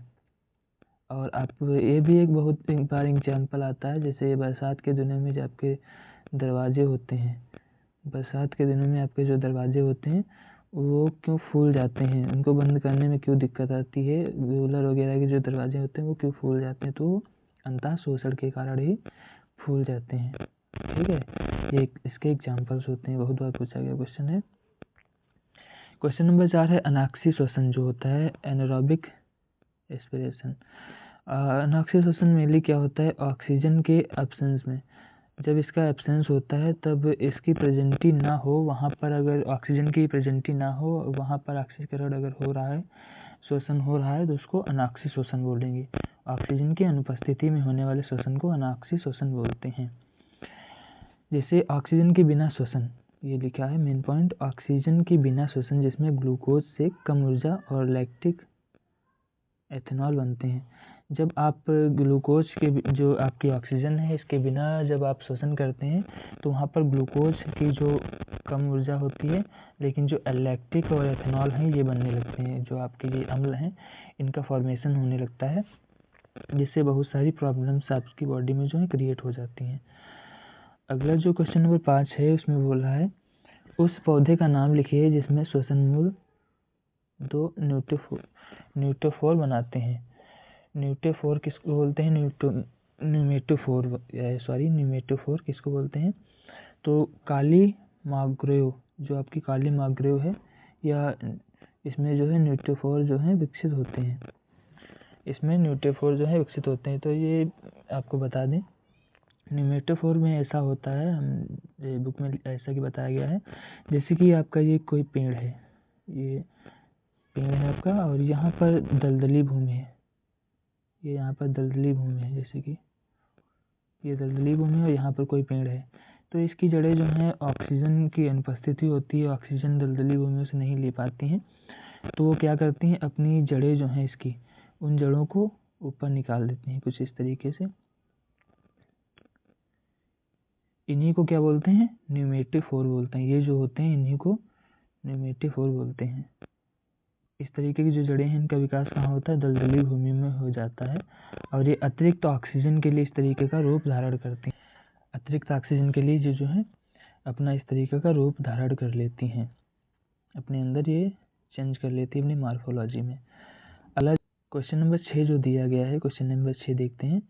क्वेश्चन नंबर 6 में है, जीवाणु के डीएनए और यूकैरियोटिक डीएनए में अंतर बताइए। जो जीवाणु का डीएनए होता है, ये आपको क्वेश्चन को देखिए घुमा रहा है, जीवाणु का डीएनए यानी कि प्रोकैरियोटिक डीएनए, प्रोकैरियोटिक जो डीएनए है उसमें पूछ रहे हैं अंतर, और जो आपका यूकैरियोटिक, यूकैरियोटिक यानी कि जो आपके मनुष्य जैसे हो गया, ये जो बड़े जानवर हैं उन सभी में जो आपकी एनिमल सेल्स हैं उनमें, जो प्लांट सेल्स हैं उसमें सभी में क्या पाया जाता है, यूकैरियोटिक सेल्स पाई जाती हैं। जितने भी आपके बड़े प्राणी हैं या जंतु हैं उन सभी में यूकैरियोटिक सेल्स पाई जाती हैं। तो इसमें बताया गया है जैसे कि जो आपके जीवाणु हैं, जीवाणु में क्या होता है, इसमें गोलाकार न्यूक्लियोइड्स में और बिना हिस्टोन का डीएनए पाया जाता है। इसमें जो डीएनए आपका होता है गोलाकार न्यूक्लियोइड में डीएनए आपका पाया जाता है और बिना हिस्टोन प्रोटीन के डीएनए पाया जाता है। ये इसका जीवाणु कोशिका यानी कि प्रोकैरियोटिक कोशिका है, उसमें इस तरीके का डीएनए पाया जाता है। जो आपका यूकैरियोटिक है उसमें क्या होता है, यूकैरियोटिक में आपका जो डीएनए है वो रैखिक होता है, और आपका जो डीएनए है वो न्यूक्लियस में पाया जाता है। न्यूक्लियस जो होता है वो ये आपका ट्रू न्यूक्लियस सत्य केंद्रक होता है, जबकि न्यूक्लियोइड जो है ये जो आपके छोटे प्रकार के प्राणी होते हैं, मतलब छोटे छोटे जो बैक्टीरिया होते हैं, वायरसेस होते हैं, उनमें आपका जो न्यूक्लियोइड पाया जाता है, जबकि जो आपका ट्रू न्यूक्लियस है वो उसको न्यूक्लियस ही बोलते हैं, और ये यूकैरियोटिक में ही प्रेजेंट होता है। ये प्रोकैरियोटिक में न्यूक्लियस नहीं पाया जाता, उसमें न्यूक्लियोइड पाया जाता है। इसमें क्या होता है, इसमें जो आपका डीएनए है वो हिस्टोन प्रोटीन से जुड़ा हुआ होता है, और जबकि उसमें बिना हिस्टोन प्रोटीन के पाया जाता है आपका डीएनए। अगला जो इसमें दिया गया है, नेक्स्ट क्वेश्चन देखते हैं। अति लघु उत्तरीय क्वेश्चन जो प्रश्न है इसमें क्वेश्चन नंबर 7, इसमें बोल रहा है क्लोरोप्लास्ट के स्ट्रोमा और ग्रेना में अंतर बताइए। क्लोरोप्लास्ट जो होता है इसके जो स्ट्रोमा और ग्रेना होते हैं, आपको अभी डायग्राम बना के हमने बताया था। इसके अंदर कुछ पार्ट्स पाए जाते हैं इस तरीके के, सिक्का आकार के, सिक्के की संरचना के इस तरीके के पार्ट्स पाए जाते हैं, कुछ कम पार्ट्स पाए जाते थे। ये एक दूसरे से कुछ इस तरीके से जुड़े हुए होते हैं। इसकी इसके अंदर जो लेयर्स होती हैं वो 2 पाई जाती हैं, इस तरीके से 2 लेयर्स के द्वारा ये जुड़ा होता है, और इनमें इसको ग्रेना बोलते हैं, इसको जो है स्ट्रोमा बोलते हैं। इस तरीके से पार्ट्स पाए जाते हैं। तो आपसे पूछ रहा है स्ट्रोमा और ग्रेना में आपको अंतर बताना है। तो स्ट्रोमा क्या होता है, तरल भाग होता है। जो आपका स्ट्रोमा होता है ये यहाँ पर हमने बताया, ये जो है तरल भाग होता है, इसको क्या बोलते हैं, स्ट्रोमा बोलते हैं। और एंजाइम और डीएनए होते हैं, इसके अंदर एंजाइम और डीएनए होते हैं, उसको क्या बोलते हैं, स्ट्रोमा बोलते हैं। जबकि ग्रेना जो होता है वो थाइलेकॉइड्स, ये जो आपके हैं थाइलेकॉइड्स ढांचे प्रकाश संश्लेषण के लिए ये आवश्यक होते हैं। जो आपके थाइलेकॉइड्स हैं ये आपके ग्रेना है, ये प्रकाश संश्लेषण के लिए आवश्यक होते हैं। आगे देखते हैं क्वेश्चन नंबर 8 की तरफ। क्वेश्चन नंबर 8 में आपसे पूछ रहा है अर्धसूत्री विभाजन के इंटरफेज फर्स्ट और सूत्री विभाजन के प्रोफेज में अंतर बताइए।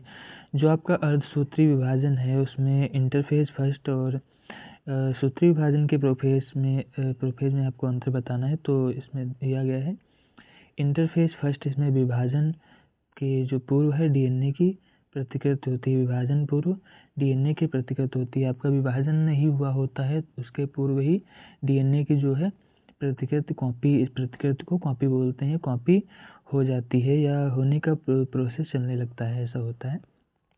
अगला जो है इसमें प्रोफेस में क्या होता है, सूत्र विभाजन के प्रोफेस में इसमें गुणसूत्र संरेखित और विभाजन प्रारंभ हो जाता है।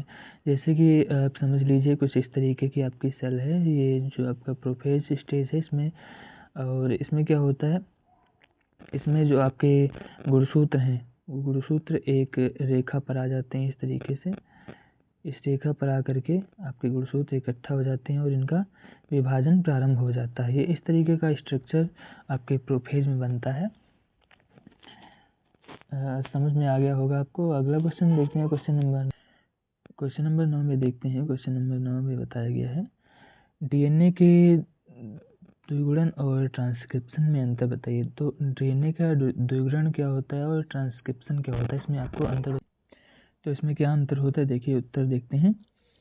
तो उत्तर में लिखा है द्विगुणन, इसमें क्या होता है, डीएनए की प्रतिकृति बनती है। जो द्विगुणन होता है इसमें डीएनए की एक कॉपी आपकी बनती है। जो आपका डीएनए होता है इसकी क्या है, एक कॉपी बनती है, इसको क्या बोलते हैं, द्विगुणन बोलते हैं। जो आपका द्विगुणन है इसमें क्या होता है, डीएनए की कॉपी बनती है। जबकि आपका जो ट्रांसक्रिप्शन है इसमें क्या होता है, आरएनए निर्माण होता है डीएनए से। जो आपका डीएनए है, डीएनए से क्या होता है, आरएनए का निर्माण होता है। जो आपका डीएनए होता है उससे आरएनए का निर्माण होता है, इसको क्या बोलते हैं, ट्रांसक्रिप्शन बोलते हैं। ट्रांसक्रिप्शन इसको एक इसी तरीके का होता है, रिवर्स ट्रांसक्रिप्शन, इस तरीके की प्रोसेस होती हैं। तो आपको समझ में आ गया होगा। जो द्विगुणन होता है इसमें क्या होता है, डीएनए की प्रतिकृति बनती है, डीएनए की एक कॉपी, नई कॉपी बन जाती है डीएनए से ही। जबकि जो आपका ट्रांसक्रिप्शन होता है इसमें क्या होता है, डीएनए से आपका आरएनए बनता है।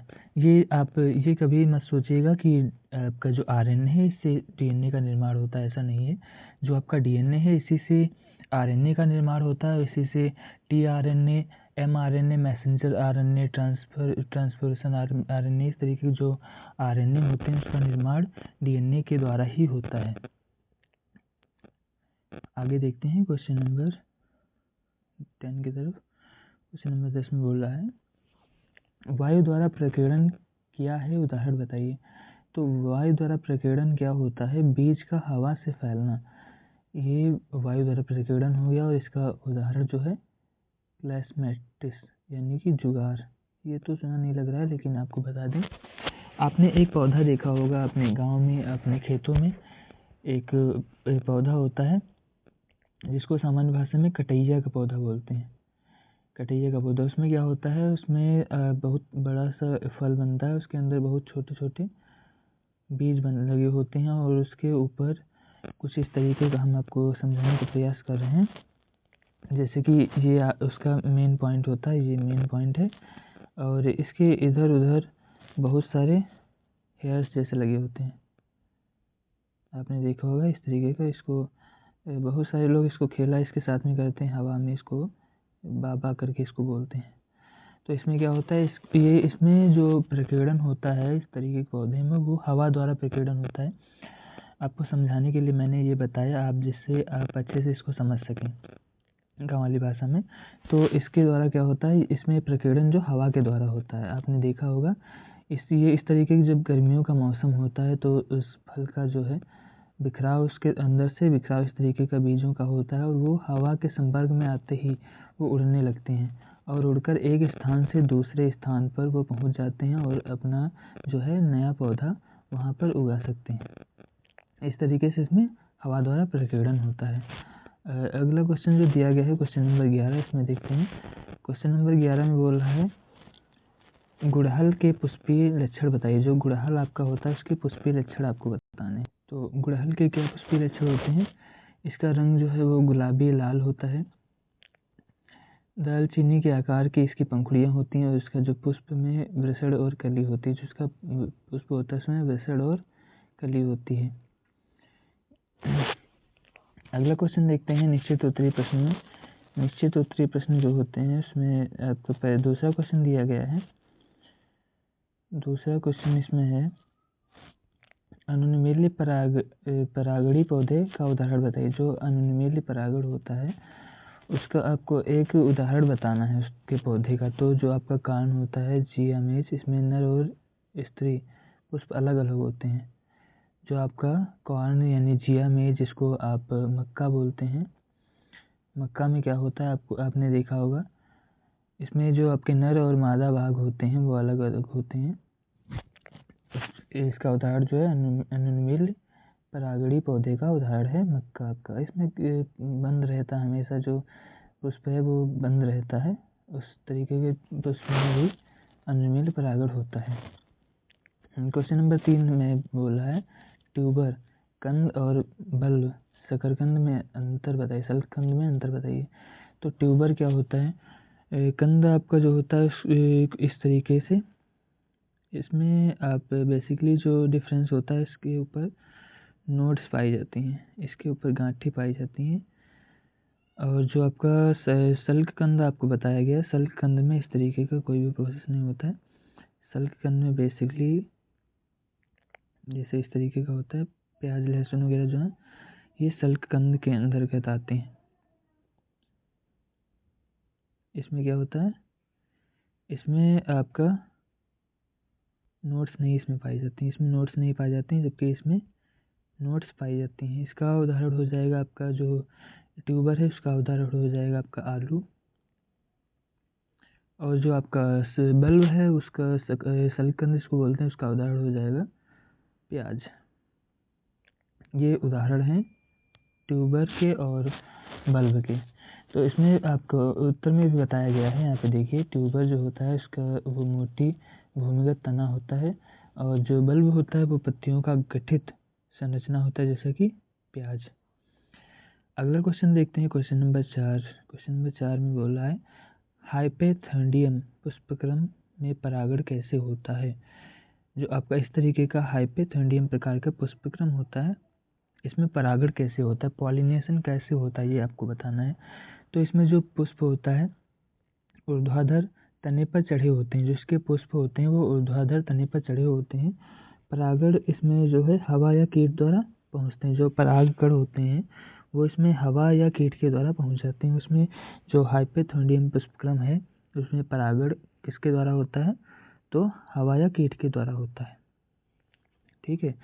अगला भी जो क्वेश्चन है उसमें बोल रहा है ध्वनिसेचन क्या है। तो इसको हम 2-3 बार पिछले बता चुके हैं, इसके पीछे वहाँ देख लीजिएगा। एक बार फिर से हम बता रहे हैं, एक शुक्राणु अंडाणु से और दूसरा केंद्रीय कोशिका से मिलकर बीज और एंडोस्पर्म बनता है, इसको क्या बोलते हैं, ध्वनिसेचन बोलते हैं।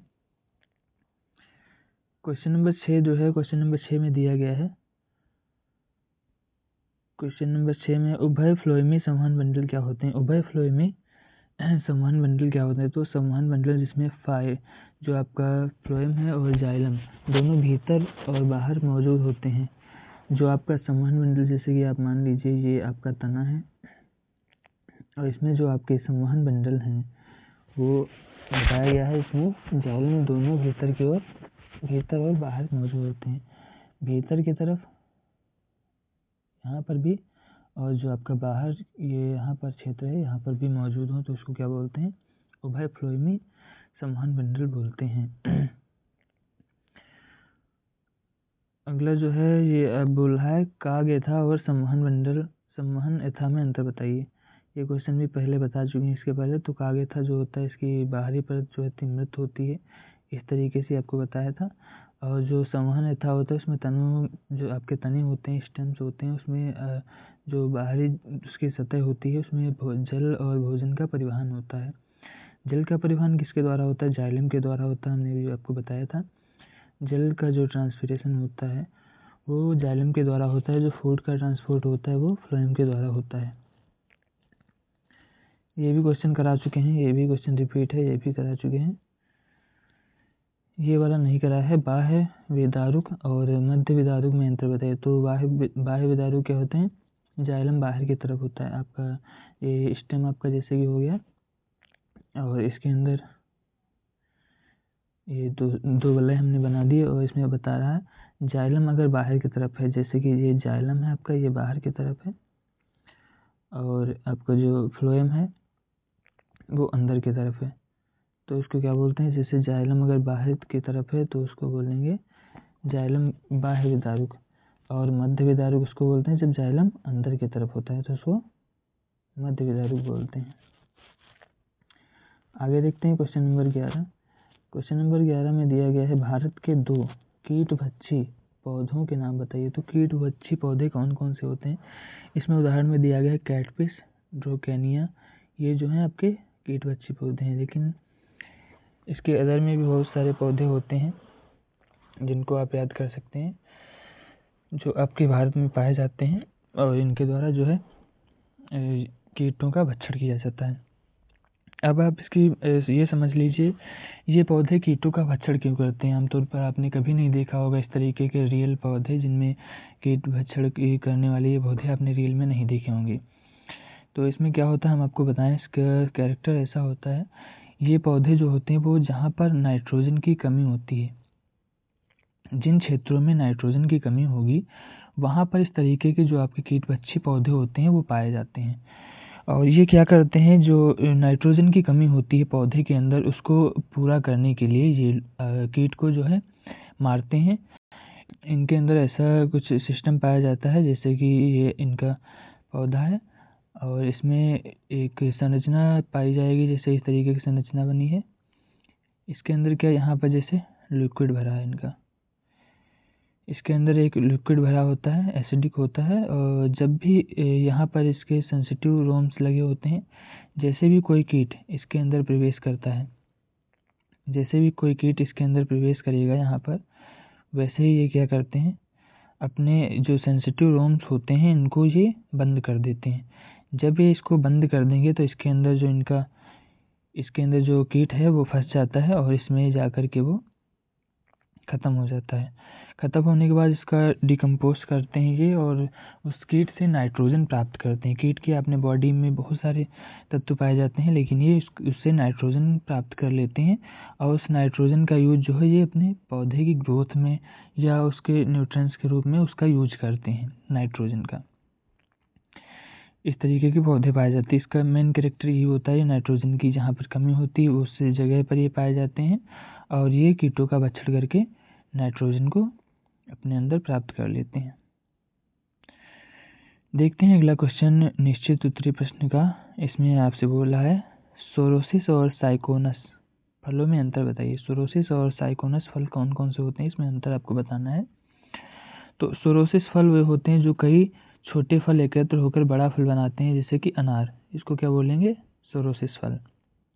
अगला जो है साइकोनस फल। साइकोनस फल वे होते हैं गुच्छेदार फल जिसमें अंदर से बीज विकसित होते हैं, जिसके अंदर से बीज विकसित होते हैं उसको क्या बोलते हैं, साइकोनस फल। इसका उदाहरण हो जाएगा अंजीर, इसके अंदर से फल का विकास होता है, बीज विकसित होते हैं इसके अंदर से। तो देखते हैं इसका, यहाँ पर हमने डायग्राम की सहायता से आपको बताया है। यहाँ पे लिखा है many small fruit gather to the from tor में लार्ज फ्रूट एग्जाम्पल पाइनएप्पल।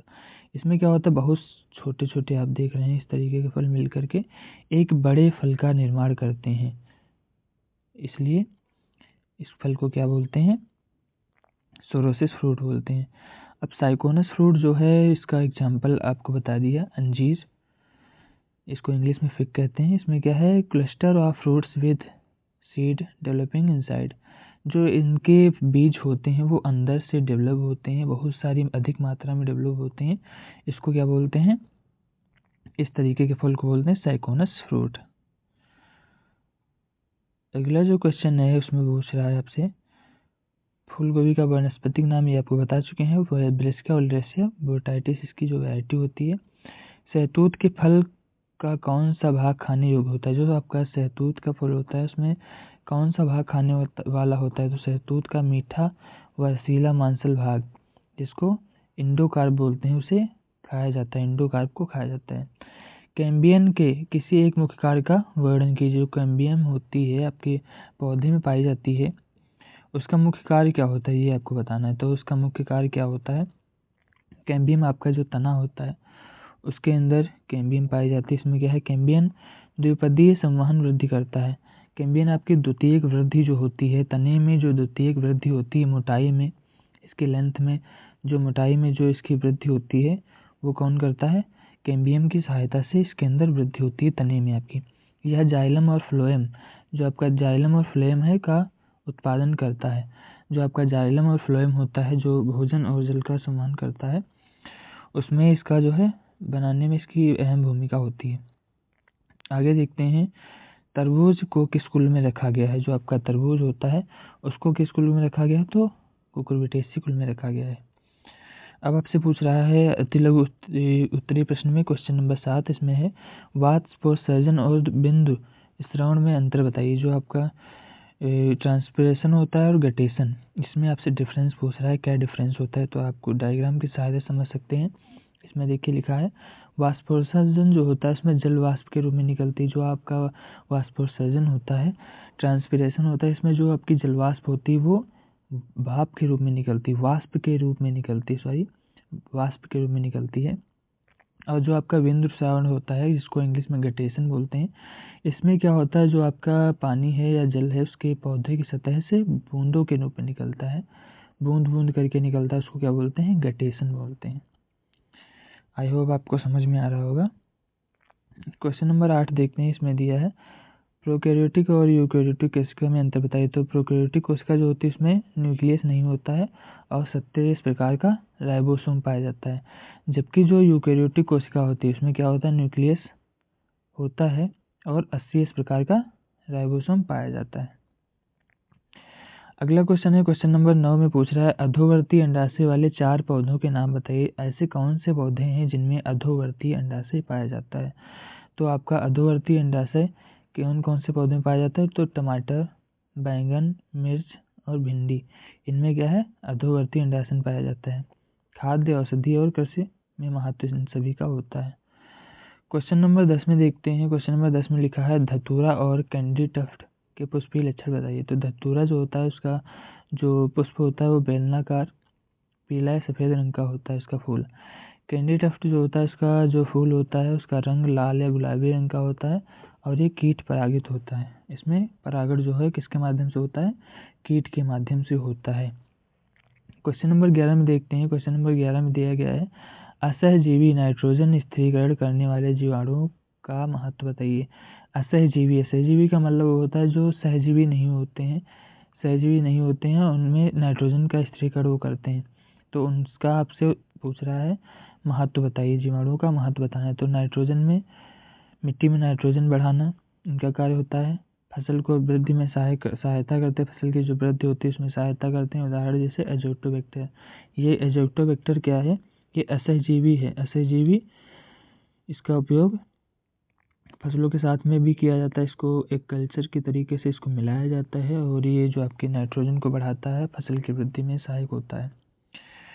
अगला जो है क्वेश्चन निश्चित उत्तरी में, इसमें आपसे पूछ रहा है फली और लोमेंटम में अंतर बताइए। पॉड और लोमेंटम में क्या डिफरेंस होता है वो आपको बताइए।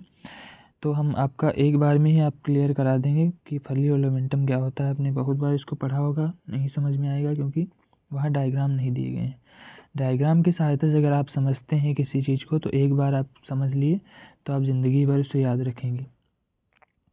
तो पॉड क्या होती है, इसमें देखिए इस तरीके का होता है, पॉड दिखाई पड़ रही है, इसमें इस तरीके का होता है। इसमें किसी प्रकार की खांच व्यवस्था नहीं होती है जिस तरीके की इसमें दी गई है। जैसे कि इमली समझ लीजिए, इमली है, इसमें लोमेंटम प्रकार का विन्यास दिखाई पड़ रहा है। जबकि जो आपकी फली होती है इसमें सिंपली इस तरीके का विन्यास पाया जाता है, कुछ फली में ज़्यादा कट नहीं लगे हुए हैं। इस तरीके के जिसमें विन्यास पाया जाता है पॉड में वो क्या लोमेंटम कहलाते हैं, और जो इसमें सिंपल इस तरीके का दिखाई पड़ता है उसमें उसको क्या बोलते हैं, फली बोलते हैं। तो इसका उत्तर है फली सरस लंबी, बीज सीधे में एक पंक्ति में होते हैं। इसके जो देखिए बीज हैं वो एक पंक्ति में है, और आपका लोमेंटम जो है वो कई खांचों में, कई पार्ट्स में डिवाइड होता है, कट लगा होता है, कई खंडों में बटी होती है। बीज अलग अलग खंडों में बटे हुए होते हैं। देखिए इसमें बीज अलग अलग खंडों में बटे हुए हैं, अलग अलग खंडों में बटे, इसको लोमेंटम बोलते हैं, ये इसकी पहचान है। और जो आपकी फली है वो क्या है, सरल, आपकी सरल है, लंबी है, बीज सीधे एक पंक्ति में लगे हुए हैं, जबकि इसमें कट लगे हैं और अलग अलग पार्ट्स में डिवाइडेड है ये। अगला क्वेश्चन इसमें पूछ रहा है कि क्वेश्चन नंबर 3, फूल गोभी में खाने में कौन सा भाग खाने में प्रयोग किया जाता है। जो आपका फूल गोभी उसमें कौन सा भाग खाने में प्रयोग किया जाता है। तो फूल गोभी में जो उसकी पुष्प कलिका होती है या पुष्प तना खाने योग्य होता है। जो उसकी पुष्प कलिका या पुष्प तना होता है उसको खाया जाता है, इसको कर्ड बोलते हैं जैसे कि सिंपली। अगला जो है क्वेश्चन नंबर 4 इसमें पूछ रहा है मटर का वानस्पतिक नाम बताइए। तो मटर का वानस्पतिक नाम क्या होता है, पायसम सैटाइवम।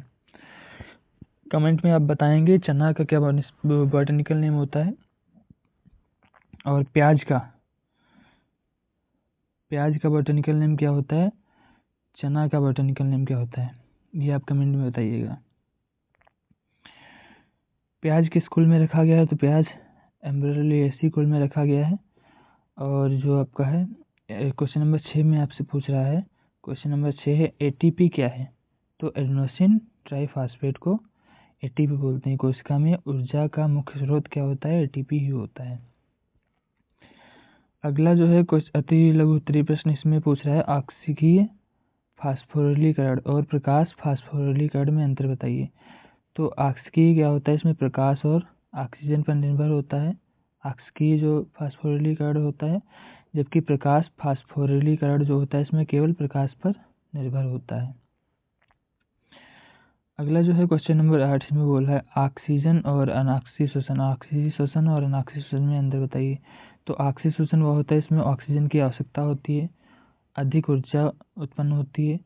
और जो अनाक्सीय श्वसन है इसमें ऑक्सीजन के बिना आपका श्वसन होता है, कम ऊर्जा की आवश्यकता होती है और इसमें अल्कोहल और लैक्टिक एसिड बनता है, जबकि इसमें ग्लूकोज का निर्माण होता है। क्वेश्चन नंबर 9 में बोल रहा है क्रूसीफेरी या कुकुरबिटेसी कुल के 4 प्रमुख पुष्पीय लक्षण लिखिए। तो क्रूसीफेरी कुल के 4 जो आपके प्रमुख लक्षण कौन कौन से हैं, क्रॉस जैसी इसकी जो पत्तियां होती हैं क्रॉस जैसी होती हैं।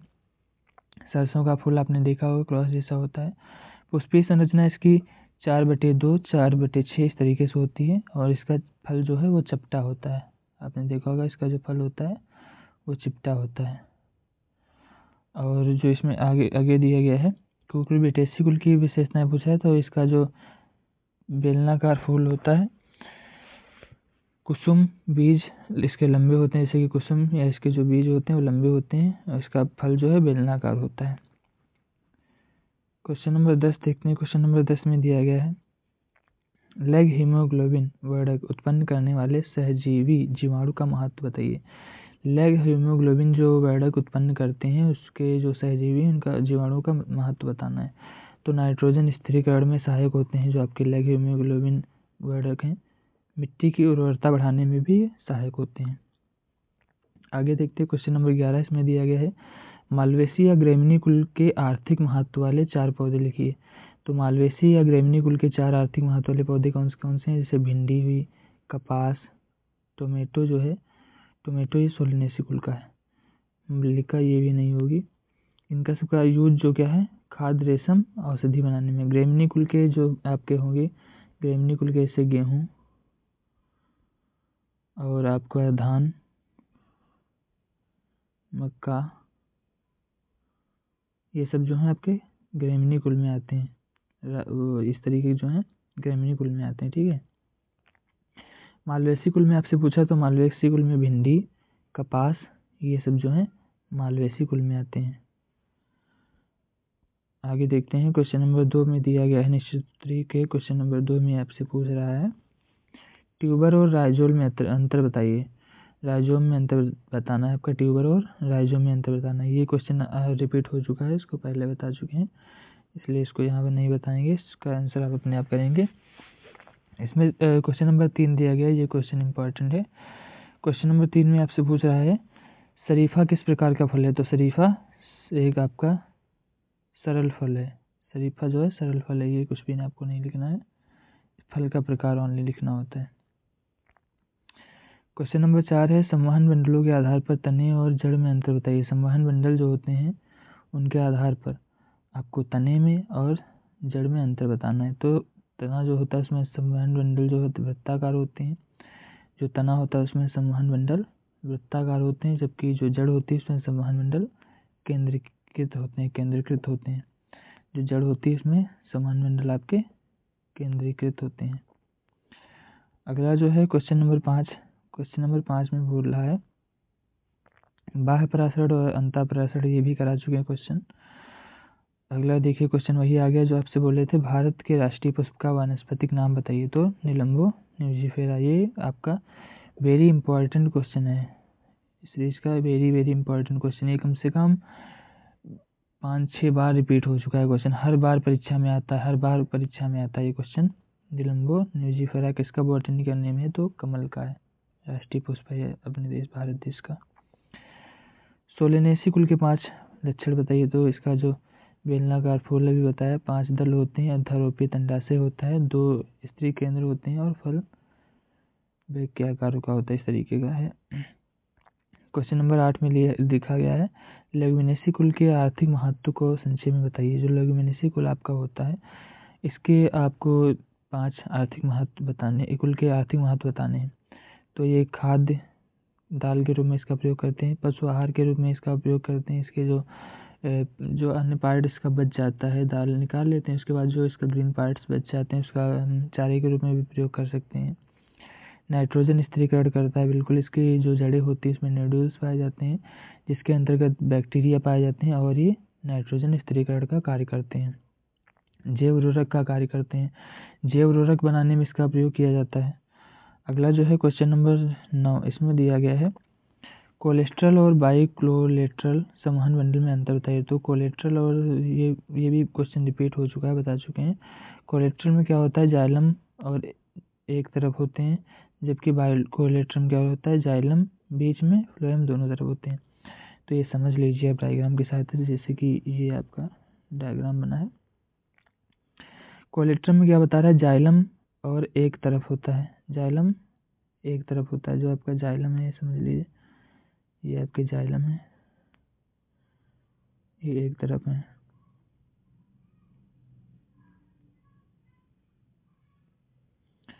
और जो बाइकोलेटरल इसमें बताया गया है, बाइकोलेटरल में क्या है, बाइकोलेटरल में मान लीजिए ये आपका है तना, जाइलम बीच में होता है, ये आपका रेड से हम जाइलम बना रहे हैं, ये जाइलम जैसे कि ये आपके जाइलम हो गए। जो हम ब्लू कलर से बना रहे हैं वो क्या है, आपके फ्लोएम। तो इस तरफ से भी फ्लोएम है, इस तरफ से भी फ्लोएम है, इस तरफ से भी फ्लोएम है, इसके बीच में फिर से बना दो एक जाइलम, ये जाइलम आपका है, फिर इसके साइड में एक फ्लोएम है, फिर यहाँ भी फ्लोएम है, फिर यहाँ भी फ्लोएम है, इस तरीके से मतलब जाइलम बीच में रहेगा, उसके दोनों साइड फ्लोएम रहेंगे, ठीक है। अब आपसे पूछ रहा है असीमाक्षी पुष्पक्रम और सूखी पुष्पक्रम में अंतर बताना है। तो असीमाक्षी पुष्पक्रम क्या होता है, अच्छे से पुष्प बाहर होता है, अच्छे जो होता है उसमें पुष्प जो है उससे बाहर होता है, जबकि सूखी जो होता है इसमें पुष्प तने पर श्रेणीबद्ध होता है, जो आपका पुष्प है वो तने पर, जैसे कि आपका तना है इस पर श्रेणीबद्ध होता है, इस तरीके से श्रेणीबद्ध होता है, उसको सूखी बोलते हैं। और अच्छे से बाहर होता है, देखिए आपका अच्छे इससे बाहर पुष्प आपका लगा हुआ है तो उसे असीमाक्षी बोलते हैं। सिलिकुआ और सिलिकुला फलों में अंतर बताना है आपको, सिलिकुआ और सिलिकुला फलों में अंतर बताना है। तो सिलिकुआ और सिलिकुला में क्या अंतर है, सिलिकुआ क्या होता है, लंबा व पतला बीज बंद होता है, उसको क्या बोलते हैं, सिलिकुआ बोलते हैं।